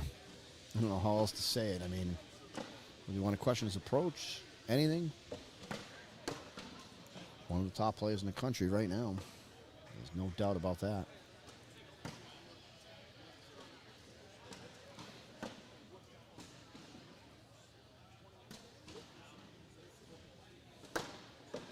Good bag right there by Windsor. I Goes am in the side door. astonished how many times Ryan's able to reset and go in the hole.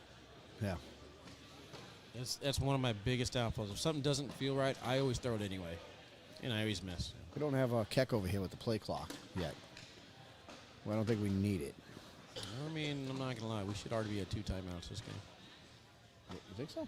100%. This one right here would be number 3. Okay, well, Windsor's going to take a timeout here. I think the play is air mail or roll bag. If Windsor has a good roll bag, wants to roll over this and go in. The roll bag is safer in terms of if you miss, you're on the board. And at this point, if he missed and he was on the board, it would be a wash. Whereas if he's off the back with an air mail, it's going to be a point for Mark and Phil. I think Richards disappeared. I don't know where he went. Here you go.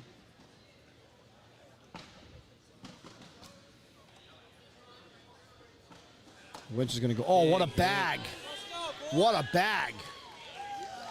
What a bag that was by Windsor. Wow. Went for the airmail, hit the airmail drag to take 4.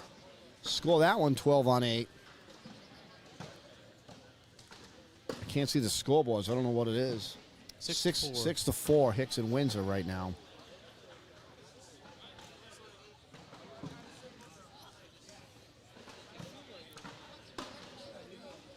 Phil can strike back for 2 right here. Alex is going to bag on the board out of the lane. He's probably not going to be able to collect that. Appreciate you, County. No problem. Thanks for tuning in. Alex with a block center of the lane. Phil could maybe try to replace here, go in with it. Take his 2 points. Replace bag. It's on slick side.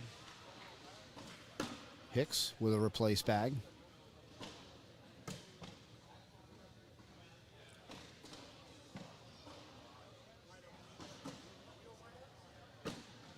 Another replace bag.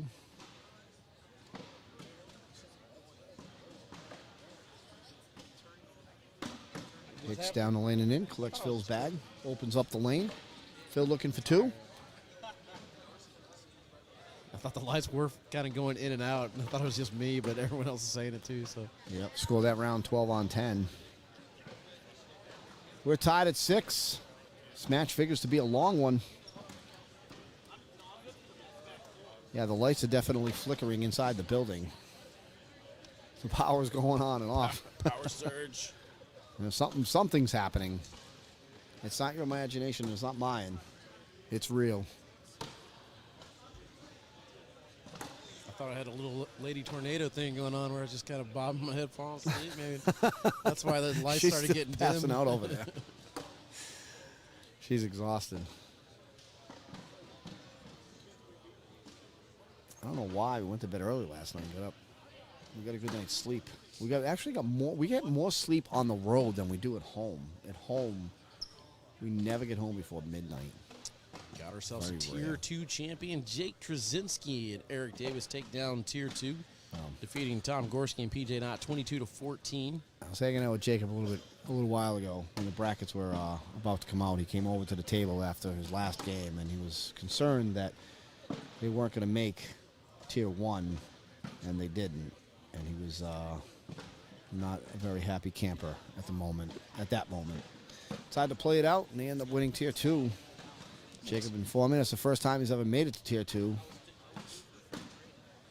And a little shocking, to be honest with you, because, I mean, you would think him and Eric Davis would be right at the top, but really comes down to the draws and who you end up playing, so I don't know who they lost to, but kudos to the teams that beat them. You look at it last year, Hunter Thorne and Noah Wooten in Texas fell down to Tier 2, ended up Wow. taking down that championship, and then Hunter and Noah both just went on a tear after that. So Yeah, sometimes you need that Yep. extra little fuel to, Yep. hey, I'm not doing this again, you know? And right, exactly. just go on a tear. It doesn't Let me matter tell you, how it's a you do it. long way to travel to not make it to Tier 1. I mean, we still made money, I believe. Well, I mean, Profit. points are harder to come by 100%. than money. You know, for some people like me. I mean, me. You know, points are harder to come by than money, right? So, if I get an opportunity for the most points that I can get, I would take the points over the payouts. Oh yeah, but you're not gonna be able to buy him. I mean, you can't trade the money in for the points. You Right, I know got to that. make the best Right, of you the gotta earn 'em. situation you got. Yeah, you got to earn them. Bag right there by Phil. Knocks 2 bags in to take 2 that time. Score the round 10 on 8. We're tied at 8. We were tied at 6. We were tied at 2. I think we've only had 2. Right? Is it been 1 or is it 2 double 4-baggers? 2 socials. How many socials? Let's see. I think we've had 2 socials, right? one. Only 1? Only one. Your over and under is looking better than mine. I don't think we're going to make it. Mine. I told you. All packs are hard. Yeah, well, I mean, I did some games this weekend where there was 5, 6, 7 of them in one match. Good bag right there by Windsor. I think we're on course for a 12 on 12 here. You said that before, though. Well, unless there's an unexpected miss. You said that before. I still expect Richards to get to 12 here.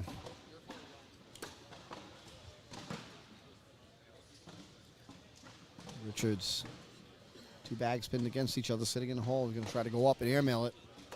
He knocked 1 in. Windsor could be on the board for 1. So much for my 12 on 12 prediction in this round. I don't know if Windsor's going to go for backside airmail here. He may be going up. Nope, he's going to take the point. Points tough to come by against Richards and Lopez. You got to get them when you can. Score round 8 on 7. Score is 9-8 in Round favor number of 12.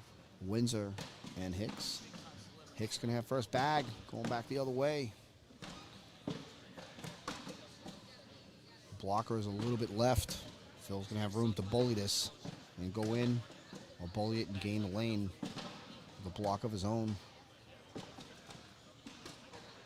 feel like the boards will slow down quite a Yeah, bit. totally. Yeah, from where they were this morning, they were a little way faster. And then as the afternoon went on and conditions changed, and the bags definitely slowed down some. Not much, but And I a little bit. honestly feel like that does favor Noah. Noah sitting in the king seat throwing the Viper beads. The Wizards. Just, doesn't seem like Ryan's had the feel today on these boards for him. Phillip not happy with that block. He's going to have to go back block here. Got a block in behind or airmail over it. Plays it safe. There's a block in behind. Going to make Hicks do something. Hicks is behind in the round. Going to try to get a couple bags in, and he had to get ahead. He does. Hicks knocks 2 in. Phil can still take 2. He can collect this bag on the way in and take 2.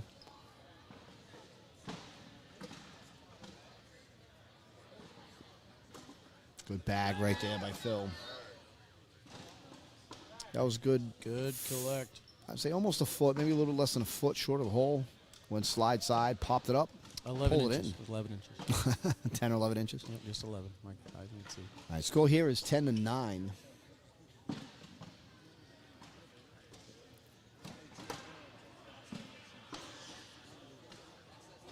Richard starting round 13 with his first bag down the middle and in. Windsor in as well.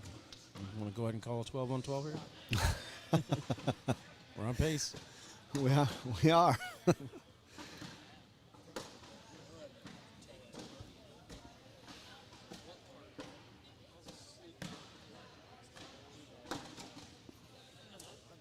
One's going to block here.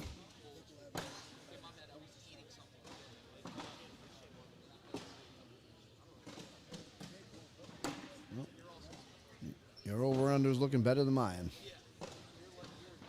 Windsor, if he can hit this collect, he can get 2. His bag hits and kicked. He knocked 1 in. Round washes out at 10. Score remains 10-9. Richards and Lopez with the lead.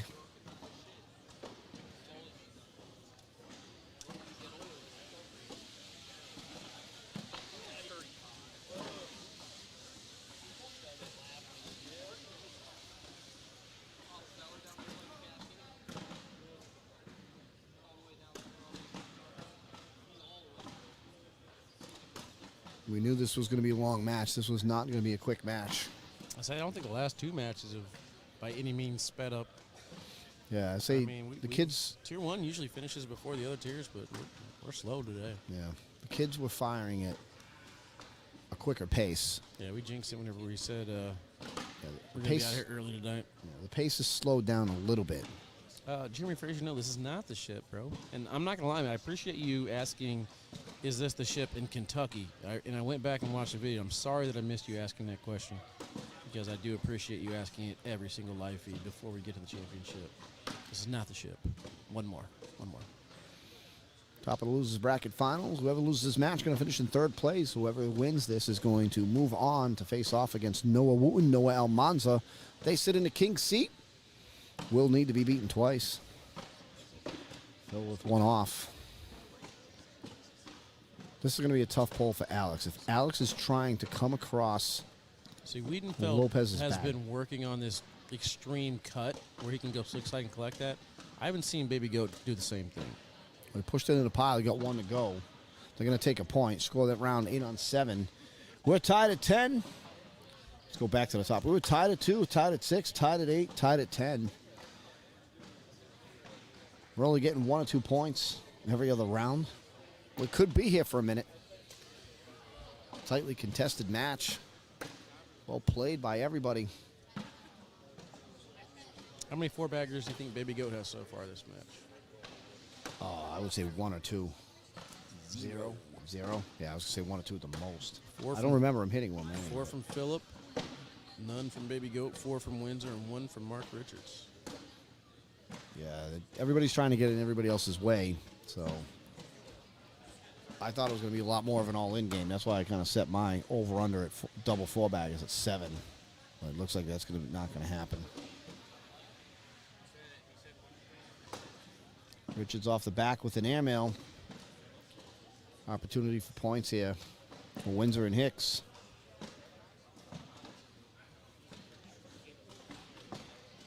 Windsor, good bag. Windsor is at 8. Richards is at 4 right now. And we're going to turn that into 10-7. Richards' last bag went up and went for an airmail. Knocked 2 bags in, one of his own and one of Windsor's. 3 spot right there for Hicks and Windsor. Score is now 13-10.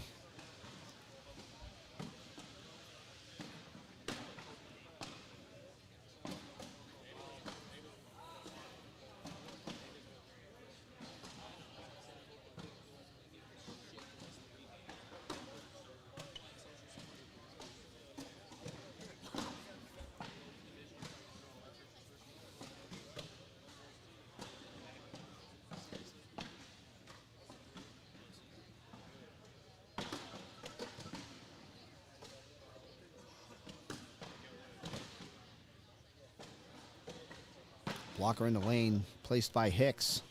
Everything else is in so far this round. Phil pushes through, pulling the blocker in on the way in. Hicks is in. Is this going to be a 12-on-12 wash rate? Is this a social? That's our second social, right? All right, that's 2. That's 2. You said it 3.5. I said it was going to be more like 7, but we'll see. 13-10. You never know, they might go on a heater. Yeah, that's Start true. stroking. That's true. Usually the mid-rounds are matches where they We could start get 4 in a row just like that. So as a commentator, I always try to not get involved in the match, and especially with this whole timeout thing, but if I'm trying to speed up the match so I can get to that dinner and bed, I mean, I don't be know the what time one- it is right now. Can but I be the one who calls over an official for the 12 seconds? What are the rules on who can call an official over? I don't know. I think it has to come from one of the players. The way I read the rule was one of the players has to go over, get the director. Oh, good bag right there by Windsor. Get the director. And the director has to stop what they're doing, come over, turn the time clock on for each player for the rest of the game.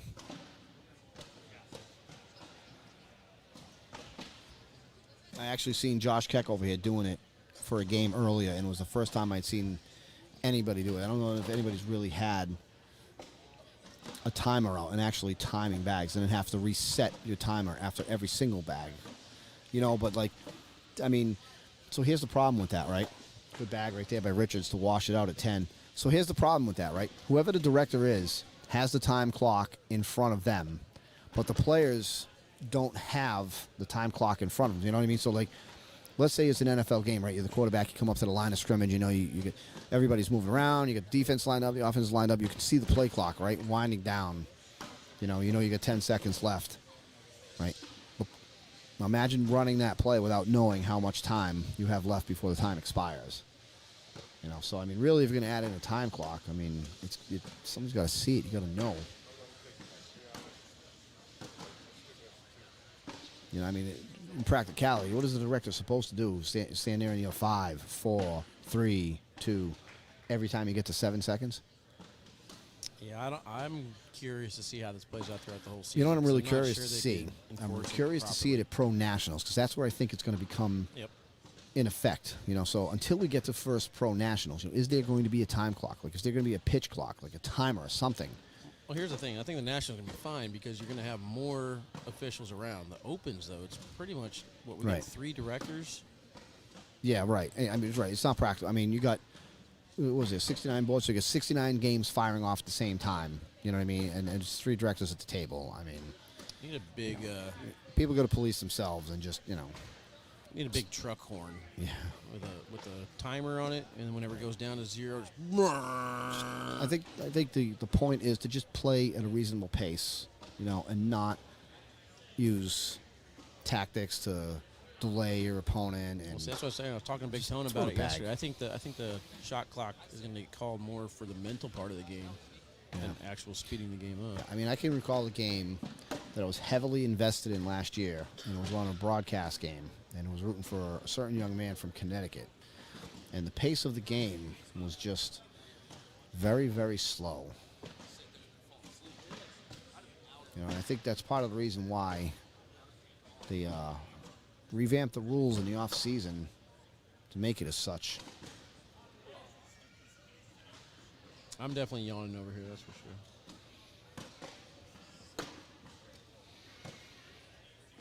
Bring back Wiedenfeld. He was just throwing them. He wasn't even waiting for the other back to land. What's going on out here? Where are we? We're in Illinois. Is that what's going on out here? We got 4 cities that are all connected to each other, right? Like, what is there a sports team out here? Is there a basketball game, a hockey game? Like, what's going on out this way? Is there anything to do tonight, Wally? What are you doing? I got to get some dinner. Oh, you're gonna get some hotel dinner? menu looked pretty nice. Oh yeah. You staying close by? I'm at the Hyatt. You're at the Hyatt. We're at a Hilton. It's about 10 minutes down the road. As soon as this is all over, we're gonna go get some food. Yeah, I'm definitely grub hungry. Ready to get some These- grub, that's So for sure. I'm gonna pick on the Lady T for a minute, right? Do you think she's gonna fall asleep before this ends? Because she's been doing the head bob for about 10 minutes over there. She looks a little bit better now. Yeah, she she might does. be she's rejuvenated. She's working the aiming juice. Getting to the bottom of the aiming field. Yeah, even though she's not playing right now. High airmail off the back of the board. Lots of folks have crowded around to watch these final couple of matches. How we doing on viewers there, Wally? What's our number? Let's take a look. We got 333 on the YouTube, 556 on the Facebook, 889. Is that right? Almost 2,000 people watching one way or another, whether it's YouTube, Facebook, or what else? The digital? All right. Yeah, I don't know where the ACL TV numbers come in play if I could have access to that. What day is today? What day is today? Saturday? Saturday. Today's Saturday? College football Saturday. Uh-oh. Is there a college football game tonight out this way? Are we going? I don't know. I don't know where the Hawkeyes play. Yeah, How close that is. I don't know. We are out in the sticks, dude. Like, there is nothing out this way. So when we drove through, we landed in Chicago and drove through, like, flew into O'Hara and then drove 3 hours. There is nothing, no sightseeing. Back home up in the Northeast, you will see, like, colorful fall. Like, the trees of all kinds of colors, the leaves are all kinds of colors, right? The foliage is just great to look at. We're driving around out here, and all we see is nothing but flat land for miles and miles and miles.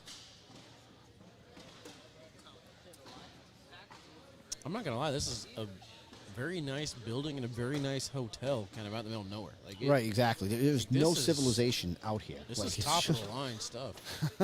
It is a really nice facility for sure, but like there's nothing out here. Nothing to do. It's not like the city life, you know, where there's like 1,000,001 things to do. Like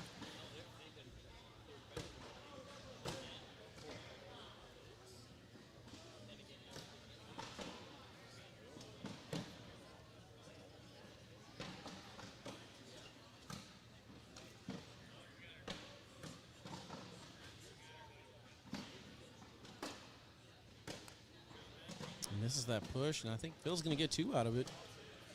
Lead change.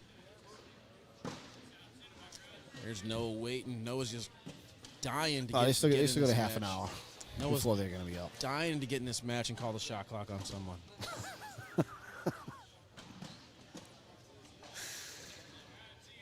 I gotta listen. I'm gonna let this out. I heard some stuff about Noah Wooten, right? And I have all the respect in the world for him. He is great for all the kids that he hangs out with. Yeah, I don't want to say rented daddy. But he's like the godfather of the Brat Pack. Is that fair to say?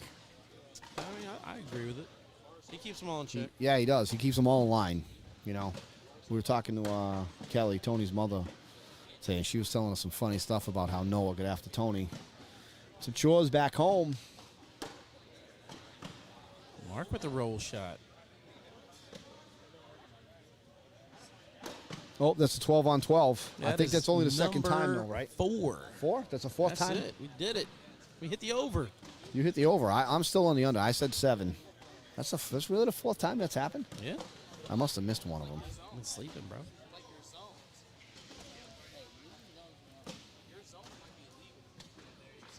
14-13 there. Lead change. Round number 22. Oh, boy. What's Wooten's record against Mark this year? Doubles and singles? Man, I have no idea. Well, I know they play against each other enough. That's for sure. I mean, it can't possibly have gone all one way. 'Cause we just witnessed a match when Noah got through. Noah likes to play with some different partners, so he doesn't really have all the same partner all the time. Richards and Lopez do play together quite a bit, and for good reason.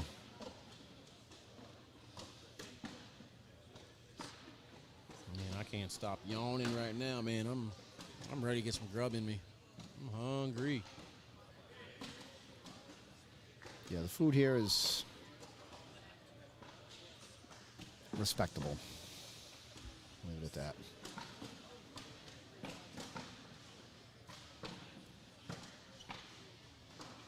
Slick side cut. Again, misses too far to the right-hand side. Second time he's tried that this match, unable to get it to go. Now they're just piling on. It's a landslide. Biggest lead of the match. I really think it is the biggest lead. Yeah, let's take a look at it. It's 3 points. PPR so far, Windsor 9.82, Mark Richards 8.91, Lopez 10.09, Baby Goat 8.91. So we've got 8s and 9s here. Windsor seems to have the hottest hand of anybody. It was 13-10, so I guess, yeah, pretty much ties the biggest lead of the game. Yeah, that's right. That's right. It was 13-10. It was 13-10 in favor of Windsor and Hicks. Lopez and Richards on a scoring streak here. Real shot with 2 bags left in hand to push that in. I think Mark wants to kind of come at this a little bit hard and knock those bags off that lane. He's going slick side. Knocked his Looked like- bag in. Yeah, it looked like he was only going for his bag, though. Kind of Windsor kind of froze there for a second. Kind of stared at the bags. I could have swore that I was going to see Mark try and go after Windsor's bags to take them off of the hole. Windsor can still get the other one that's off to the right. Richards is off the board with 1, and Richards decides to pin it.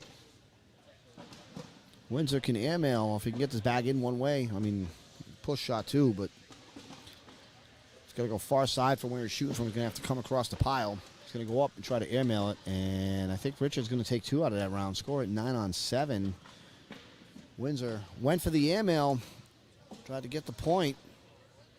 knocked 2 bags in. The bag they threw went off the back on him. It is now 18-13. Richards and Lopez, they're grinding. We now have the biggest lead by one team over the other for this entire match.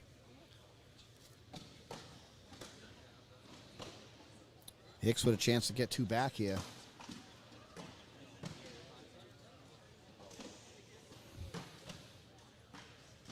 Hicks sitting on top of Lopez's bag.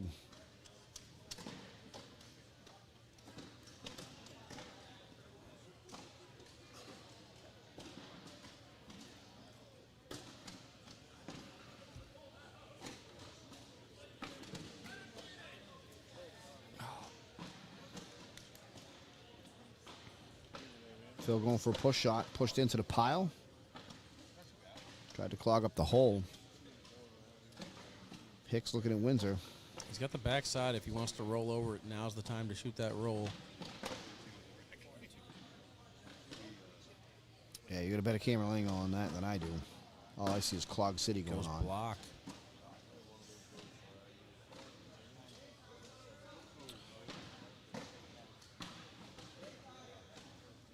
Let's have a timeout. Yeah, they're going to take a timeout here. Do we have any idea how many timeouts they've used in this game? 46, I think. They've used 46 timeouts. Are you trying to say imply that they've taken more than 12 seconds on each shot? I want to know if anybody can rewind and see exactly when this match started. That's what I want to know. This match has been going on for a minute. Figured it was going to be a long, grueling, grinding match.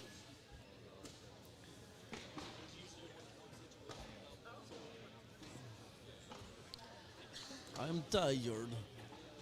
Need to finish the match to get to championship. All right, so he's got his decision, the bag in hand now. Scores 18-13, trying to figure out how he can get 3 points off of this round. Backside is open if he wants it. Likes to push the pile. He's going to knock one of his bags in. What a shot. Baby Goat now has to go in to wash this round out. Otherwise, he's giving up 2 and getting them 20. Windsor's telling Hicks to either go in the side door or just air it. And Baby Goat's going to be on the board. I think that's going to be 2. Laying short. 6 on 4 that round. 20-13. Lopez and Richards bleeding out. Great job here Hicks. pushing Baby Goat behind the hole and taking his bag in. Nicely done. Richards' first shot is in. Game on the line. Here in round number 25. Scores 20-13.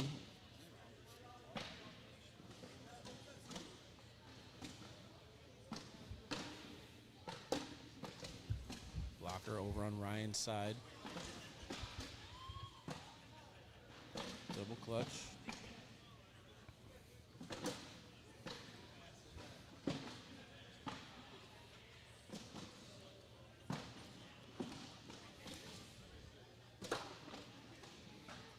I don't think that's where Mark wanted that bag. Windsor with a choice right here. He can try to get block in behind or just shoot it. Problem is, if he's off the board, you could lose a point. I think the safer play. Ooh, he tried to roll it.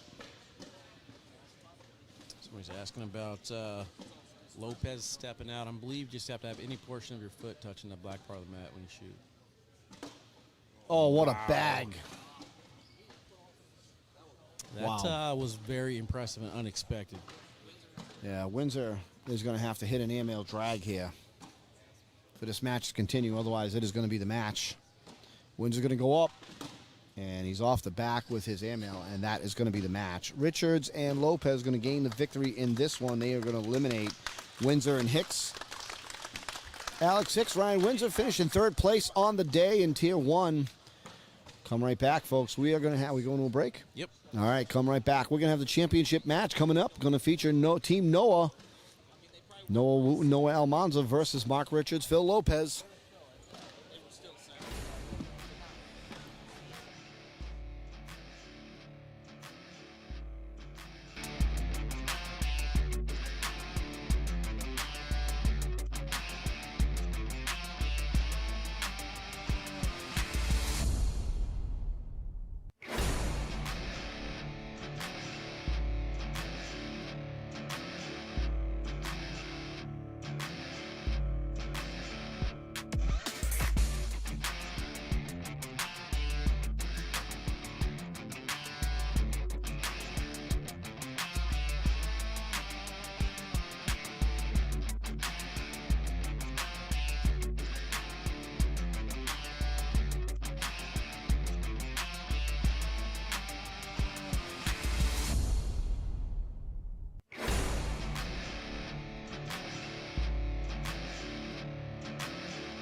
Guys, what is up? Welcome back to court number 1 in today's ACL Championship, brought to you by Windsor Bags.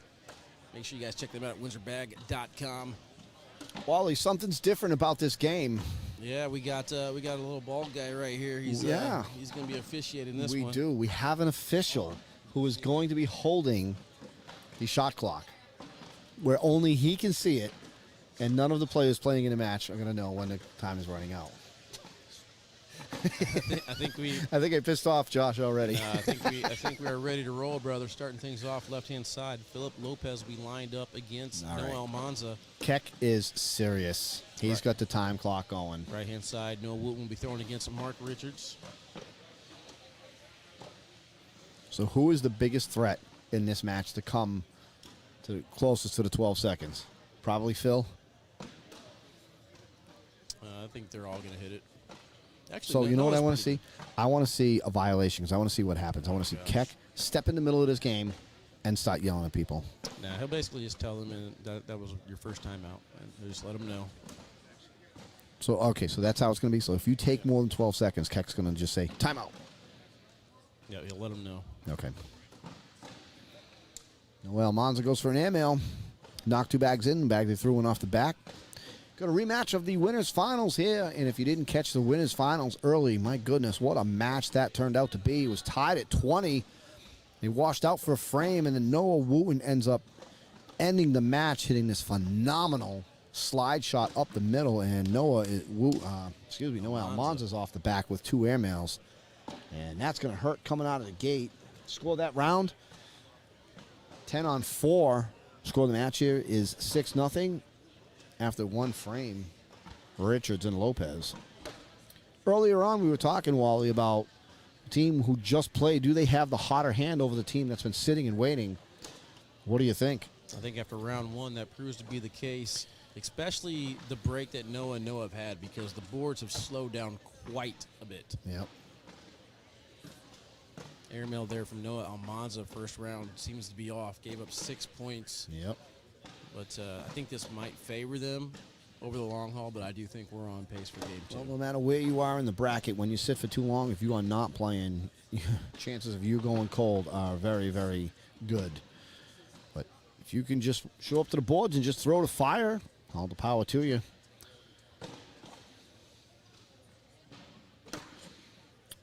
Looks like Richards has Wooten jammed up pretty good here. Noah going to maybe try and take a bag that's off to the right, see if he can get that one and knocked in. And a lot of nothing right there. Score that round 8-4, and is 10-0, 2 frames in. So we think King Seat Syndrome may have set in on Team Noah. First 2 rounds, they find themselves down by double digits quickly. I think the longer this goes on, the better that Team Noah is going to end up playing. It's unfortunate they both got hit for points in the first frame. Yeah, you kind of just got to weather the storm until you start finding your groove. I still want to get Josh Keck involved in this. Give up big haymakers like that in the first couple of rounds. You only have much time to get your groove going. I wish we had a microphone. We could add him in. Oh, no. Josh, what's the time now? How about I'm now? good. How about I'm good. now? Josh, what's the time now? How about now? Is Mark Rookie of the Year? I'm pretty sure he was. Yes, I think he was. I mean, see. Yeah, I'm almost guaranteed he was. Yeah, I don't remember who Nobody won else. all the awards. I know that Tony won Breakout Player of the Year. Wiedenfeld won Yeah. Amateur of the Year. Yep, he did. Yep. I don't remember what else happened. Well, Monza with an airmail shot coming up here. Lopez showing 1. Noah's got to hit this. Oh, good bag. Wow. There was not a lot of room in back of that hole that time with some bags clogging it up. But Noah found the space. Going to take 2. Score is 10-2. That's that backside airmail that you saw at Spencer McKenzie. I don't recall. What? That was bucket hat Noah Almanza. Was that a reverse cut by Mark Richards right there? That bag had some awkward spin on it. Like some Tom Gustafson spin. Good bag by Wooten.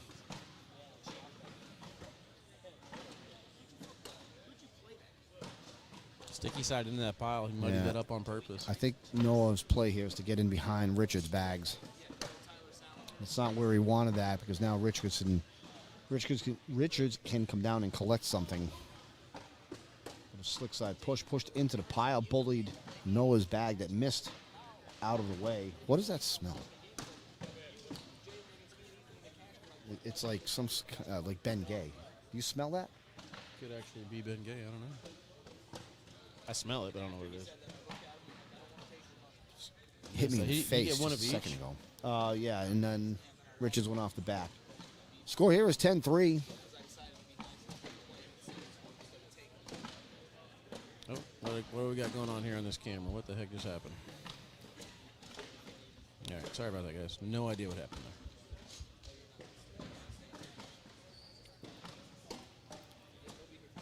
Got the replays going again from previous matches. That was weird.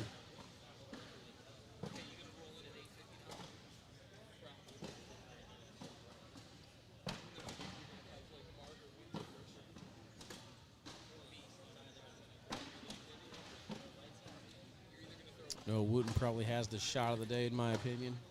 Oh, clutch shot. I mean, just Taking the king seat against Philip Lopez and Mark Richards. yeah, taking that shot in that situation. Game was tied at 20. Was a lot on the line. The game could have swung either way depending on his hit. He came up big. And now Richards and Lopez have to pull off the double dip. There's not a lot of room for error. And boy, he came up big. And after being down 10-0, Team Noah is fighting back. They've won the last couple of rounds, and they've cut the lead in half. It was 10-0. It is now 10-5. It's a need to know basis. You don't need to know. Keck being as polite to everybody as he always is. You aren't the only two with it now. No, I'm good because I had it first. Did you have it before Wally too? Oh, we have a player that is distracting Keck from the shot clock. Copy me. You copy Wally. I would have had it last October because I had it in stock when I went to Wood. I wouldn't Can't tell if Keck is on it or not. He's behind me. You're eligible for a free upgrade. Yeah, he's on. He's got it. Block off to the right-hand side a little bit there. I think Philip wanted, or not Philip, Mark wanted a better lane. Good bag right there by Noah. That's perfect speed on that, too. Leaves it right in front of the lane. Knocked in two, left a blocker center lane. Going to make it difficult on Richards. Richards pushes through. Noah can strike for 4 if he can bury this bag. It's a good bag right there. I don't think Richards is going to be able to collect the one that's off to the right. Nope, nor is he going to go for it. Yep. Wooten shouts down, right back in it, boys. Stay hot. Let's Yep. go. Was 10-0, is now 10-9. I was about to say, that whole game before this, he wasn't coming anywhere near. No. Didn't seem like it. Didn't know what call him over. No. Nobody called you over. No. I wanted this game to go quicker.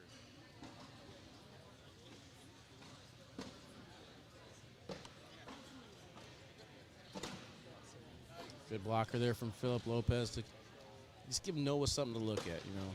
And it Trying to works. stop the bleeding right now. I mean, 2 frames in, it was 10-0. Yeah, sometimes a that few level frames 1 later. blocker, I mean, it's more of an illusion than anything else, like a mirage, you know. You go right at it, and then you get there and you're like, oh, this ain't real. Oh, here we go. Good back block from Noah, Think Phil's going to shoot the airmail here? definitely. I think he's going to play it safe. 1,000,000%. Oh, yeah, good bag right there by Phil. Went over the pile, get in. Armand's going to have to throw an airmail of his own, and he's off the back. Now Philip has the lane. Phil may be able to collect this. Yeah, if he can hit this bag from the side, he's looking at a 7 spot.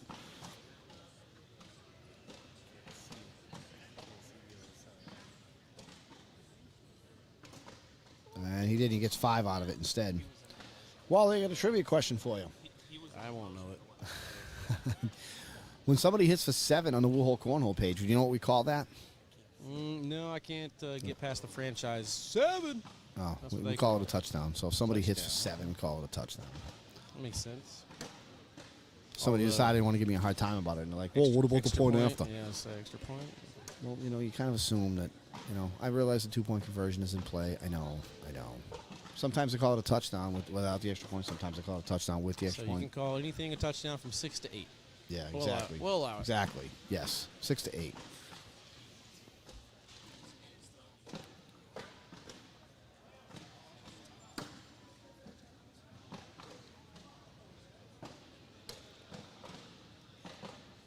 I mean, that 6-point lead looks haunting, but I mean, weren't they up 10-0? Yeah. So Right. It's 15 to 9 right now. just got to take the same approach to get back into it. We got a social here. Social. We got a social.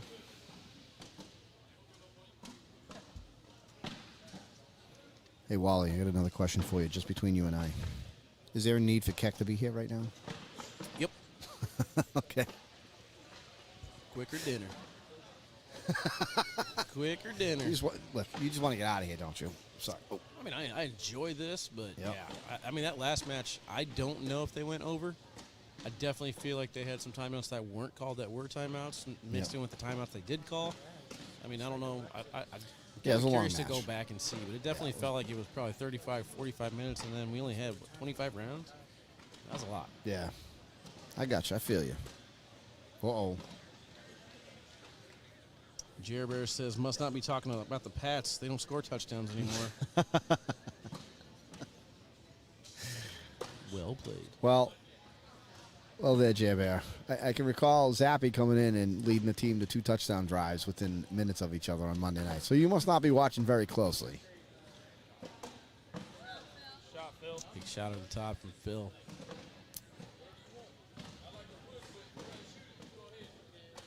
Says, I like to push, but if you want to shoot it, go ahead. I think Noah. Well, I mean, you get him in, it could be 5, but that's the problem with it right there. If Phil's got a bag off the board, you got to try to get some points out of that round, one way or another, even if it's only 1. I think that was a timeout. Keck went over and informed Noah. 1. Noah get hit with a timeout. Got a cut on that shot. Oh, what what a shot bag. from Noah Almanza. That's worth the timeout to seal a point and get first throw back. Good angle on this bag. I'm not sure if the straight-on camera is going to pick it up or not, but he tilted that. But yeah, it did. Tilted that bag. Nice cut. Good position. So, for anybody else questioning the 12-second rule, right? Did you know at the end of the round, before you throw the first bag, you have 45 seconds? Did you know that? To throw the first bag. Once the first bag is thrown, you then have 12 seconds after. If in case anybody out there did not read the rules or does not know, those are facts. Good collect from Noah on second bag.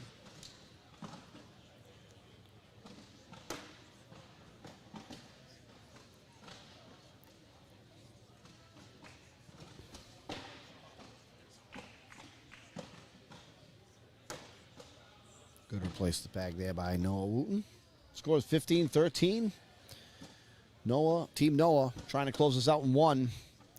Richards and Lopez trying to push this to another game. My Jedi senses tell me that Wally is hoping for Noah and Noah to win game 1. Like I said, I kind of just hope for good cornhole matches in this one, as long as they're not boring. Social. You know what I mean? I'm fine with it either way. I think it's almost a running joke at this point that it's always going to game number 2. So I would kind of be devastated if that joke goes away. But at the same time, yeah, I wouldn't mind getting some steak and mashed potatoes and vegetables. And Yeah, I hear you. More. We are going out for dinner some as soon as this is dessert. over as well. I don't know. I don't know where I'm eating, but I know I'm eating. But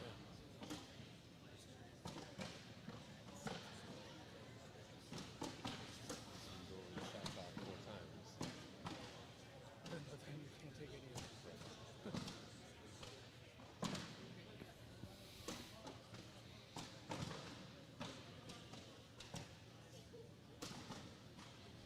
Noel Monza went for a roll bag right there. The bag came out of his hand. Not awkward because he was trying to do what he just did. He just didn't get a good result. The bag rolled over and kicked left on him. Phil trying to collect. Pushed into the pod. Got 3 bags pinned against each other in the hole. Almanza gets in behind it.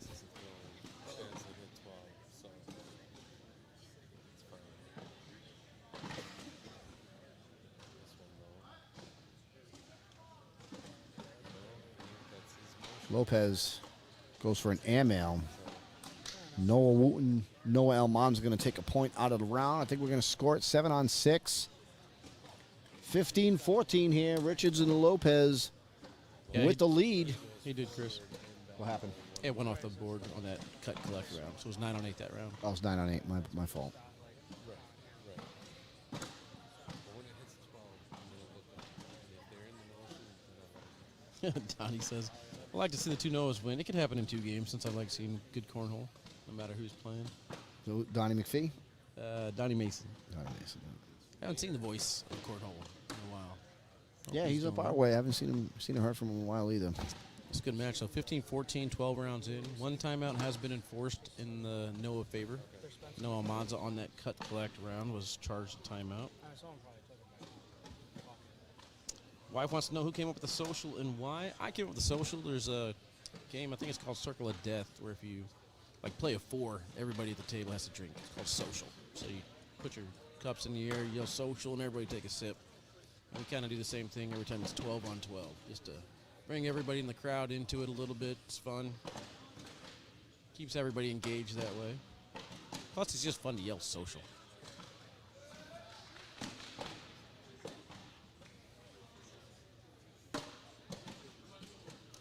Let's go that round 10-on-8. We have a lead change. After being down 10-0 and 15-9, Team Noah has fought back to take the lead in this one, 16-15. We're coming down the stretch. Post a comment. Let us know what you think. Who is going to win this? Is it going to be one match? Is it going to be Team Noah? What do you think Richards and Lopez are going to push this to a game 2 and win it? Let us know what you think.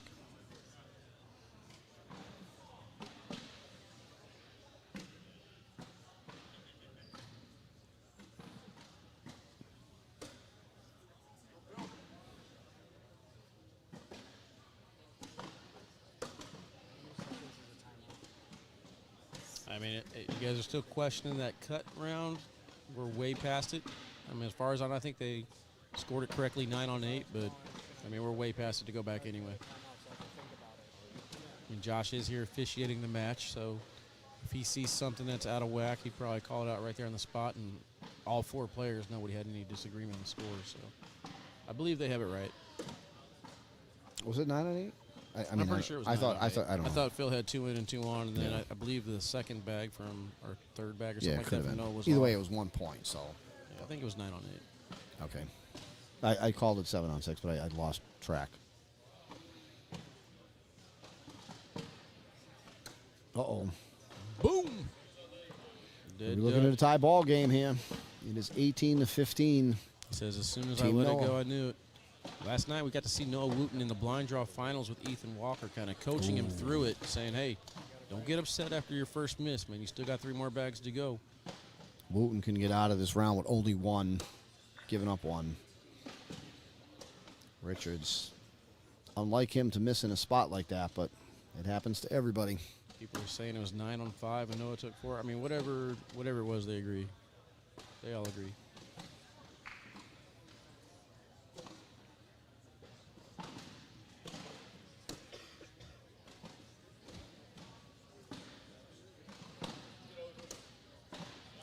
He yelled it in. Yeah, he did. To get Noah over. gets to 9. Richards going to go in for 1 here. Noah Wooten catches a break, nose dived his first bag in front of the hole. This is why, Should have been 3. Turned out it was only 1. this is why I don't trust the chat. It was 8-on-7. Almanza took 1. 9-on-5. You took 4. I have no idea. You guys are just making it worse. But I'll let you guys keep talking. It's fun. Well, the current score of the match is 18-16. So whatever happened that round 10 rounds ago is we'll have to go back and watch after. Closing right in around 1,000 viewers. Appreciate everybody tuning in. Appreciate Windsor Bags coming with the sponsorship this weekend. Appreciate Tornado joining me in the booth. And more importantly, I appreciate all of you guys tuning in to watch the covers this weekend. Thank you, thank ACL you. number 3 here in East Moline, Illinois. Thank you, Wally, for letting me jump in. I appreciate it. Yes, sir.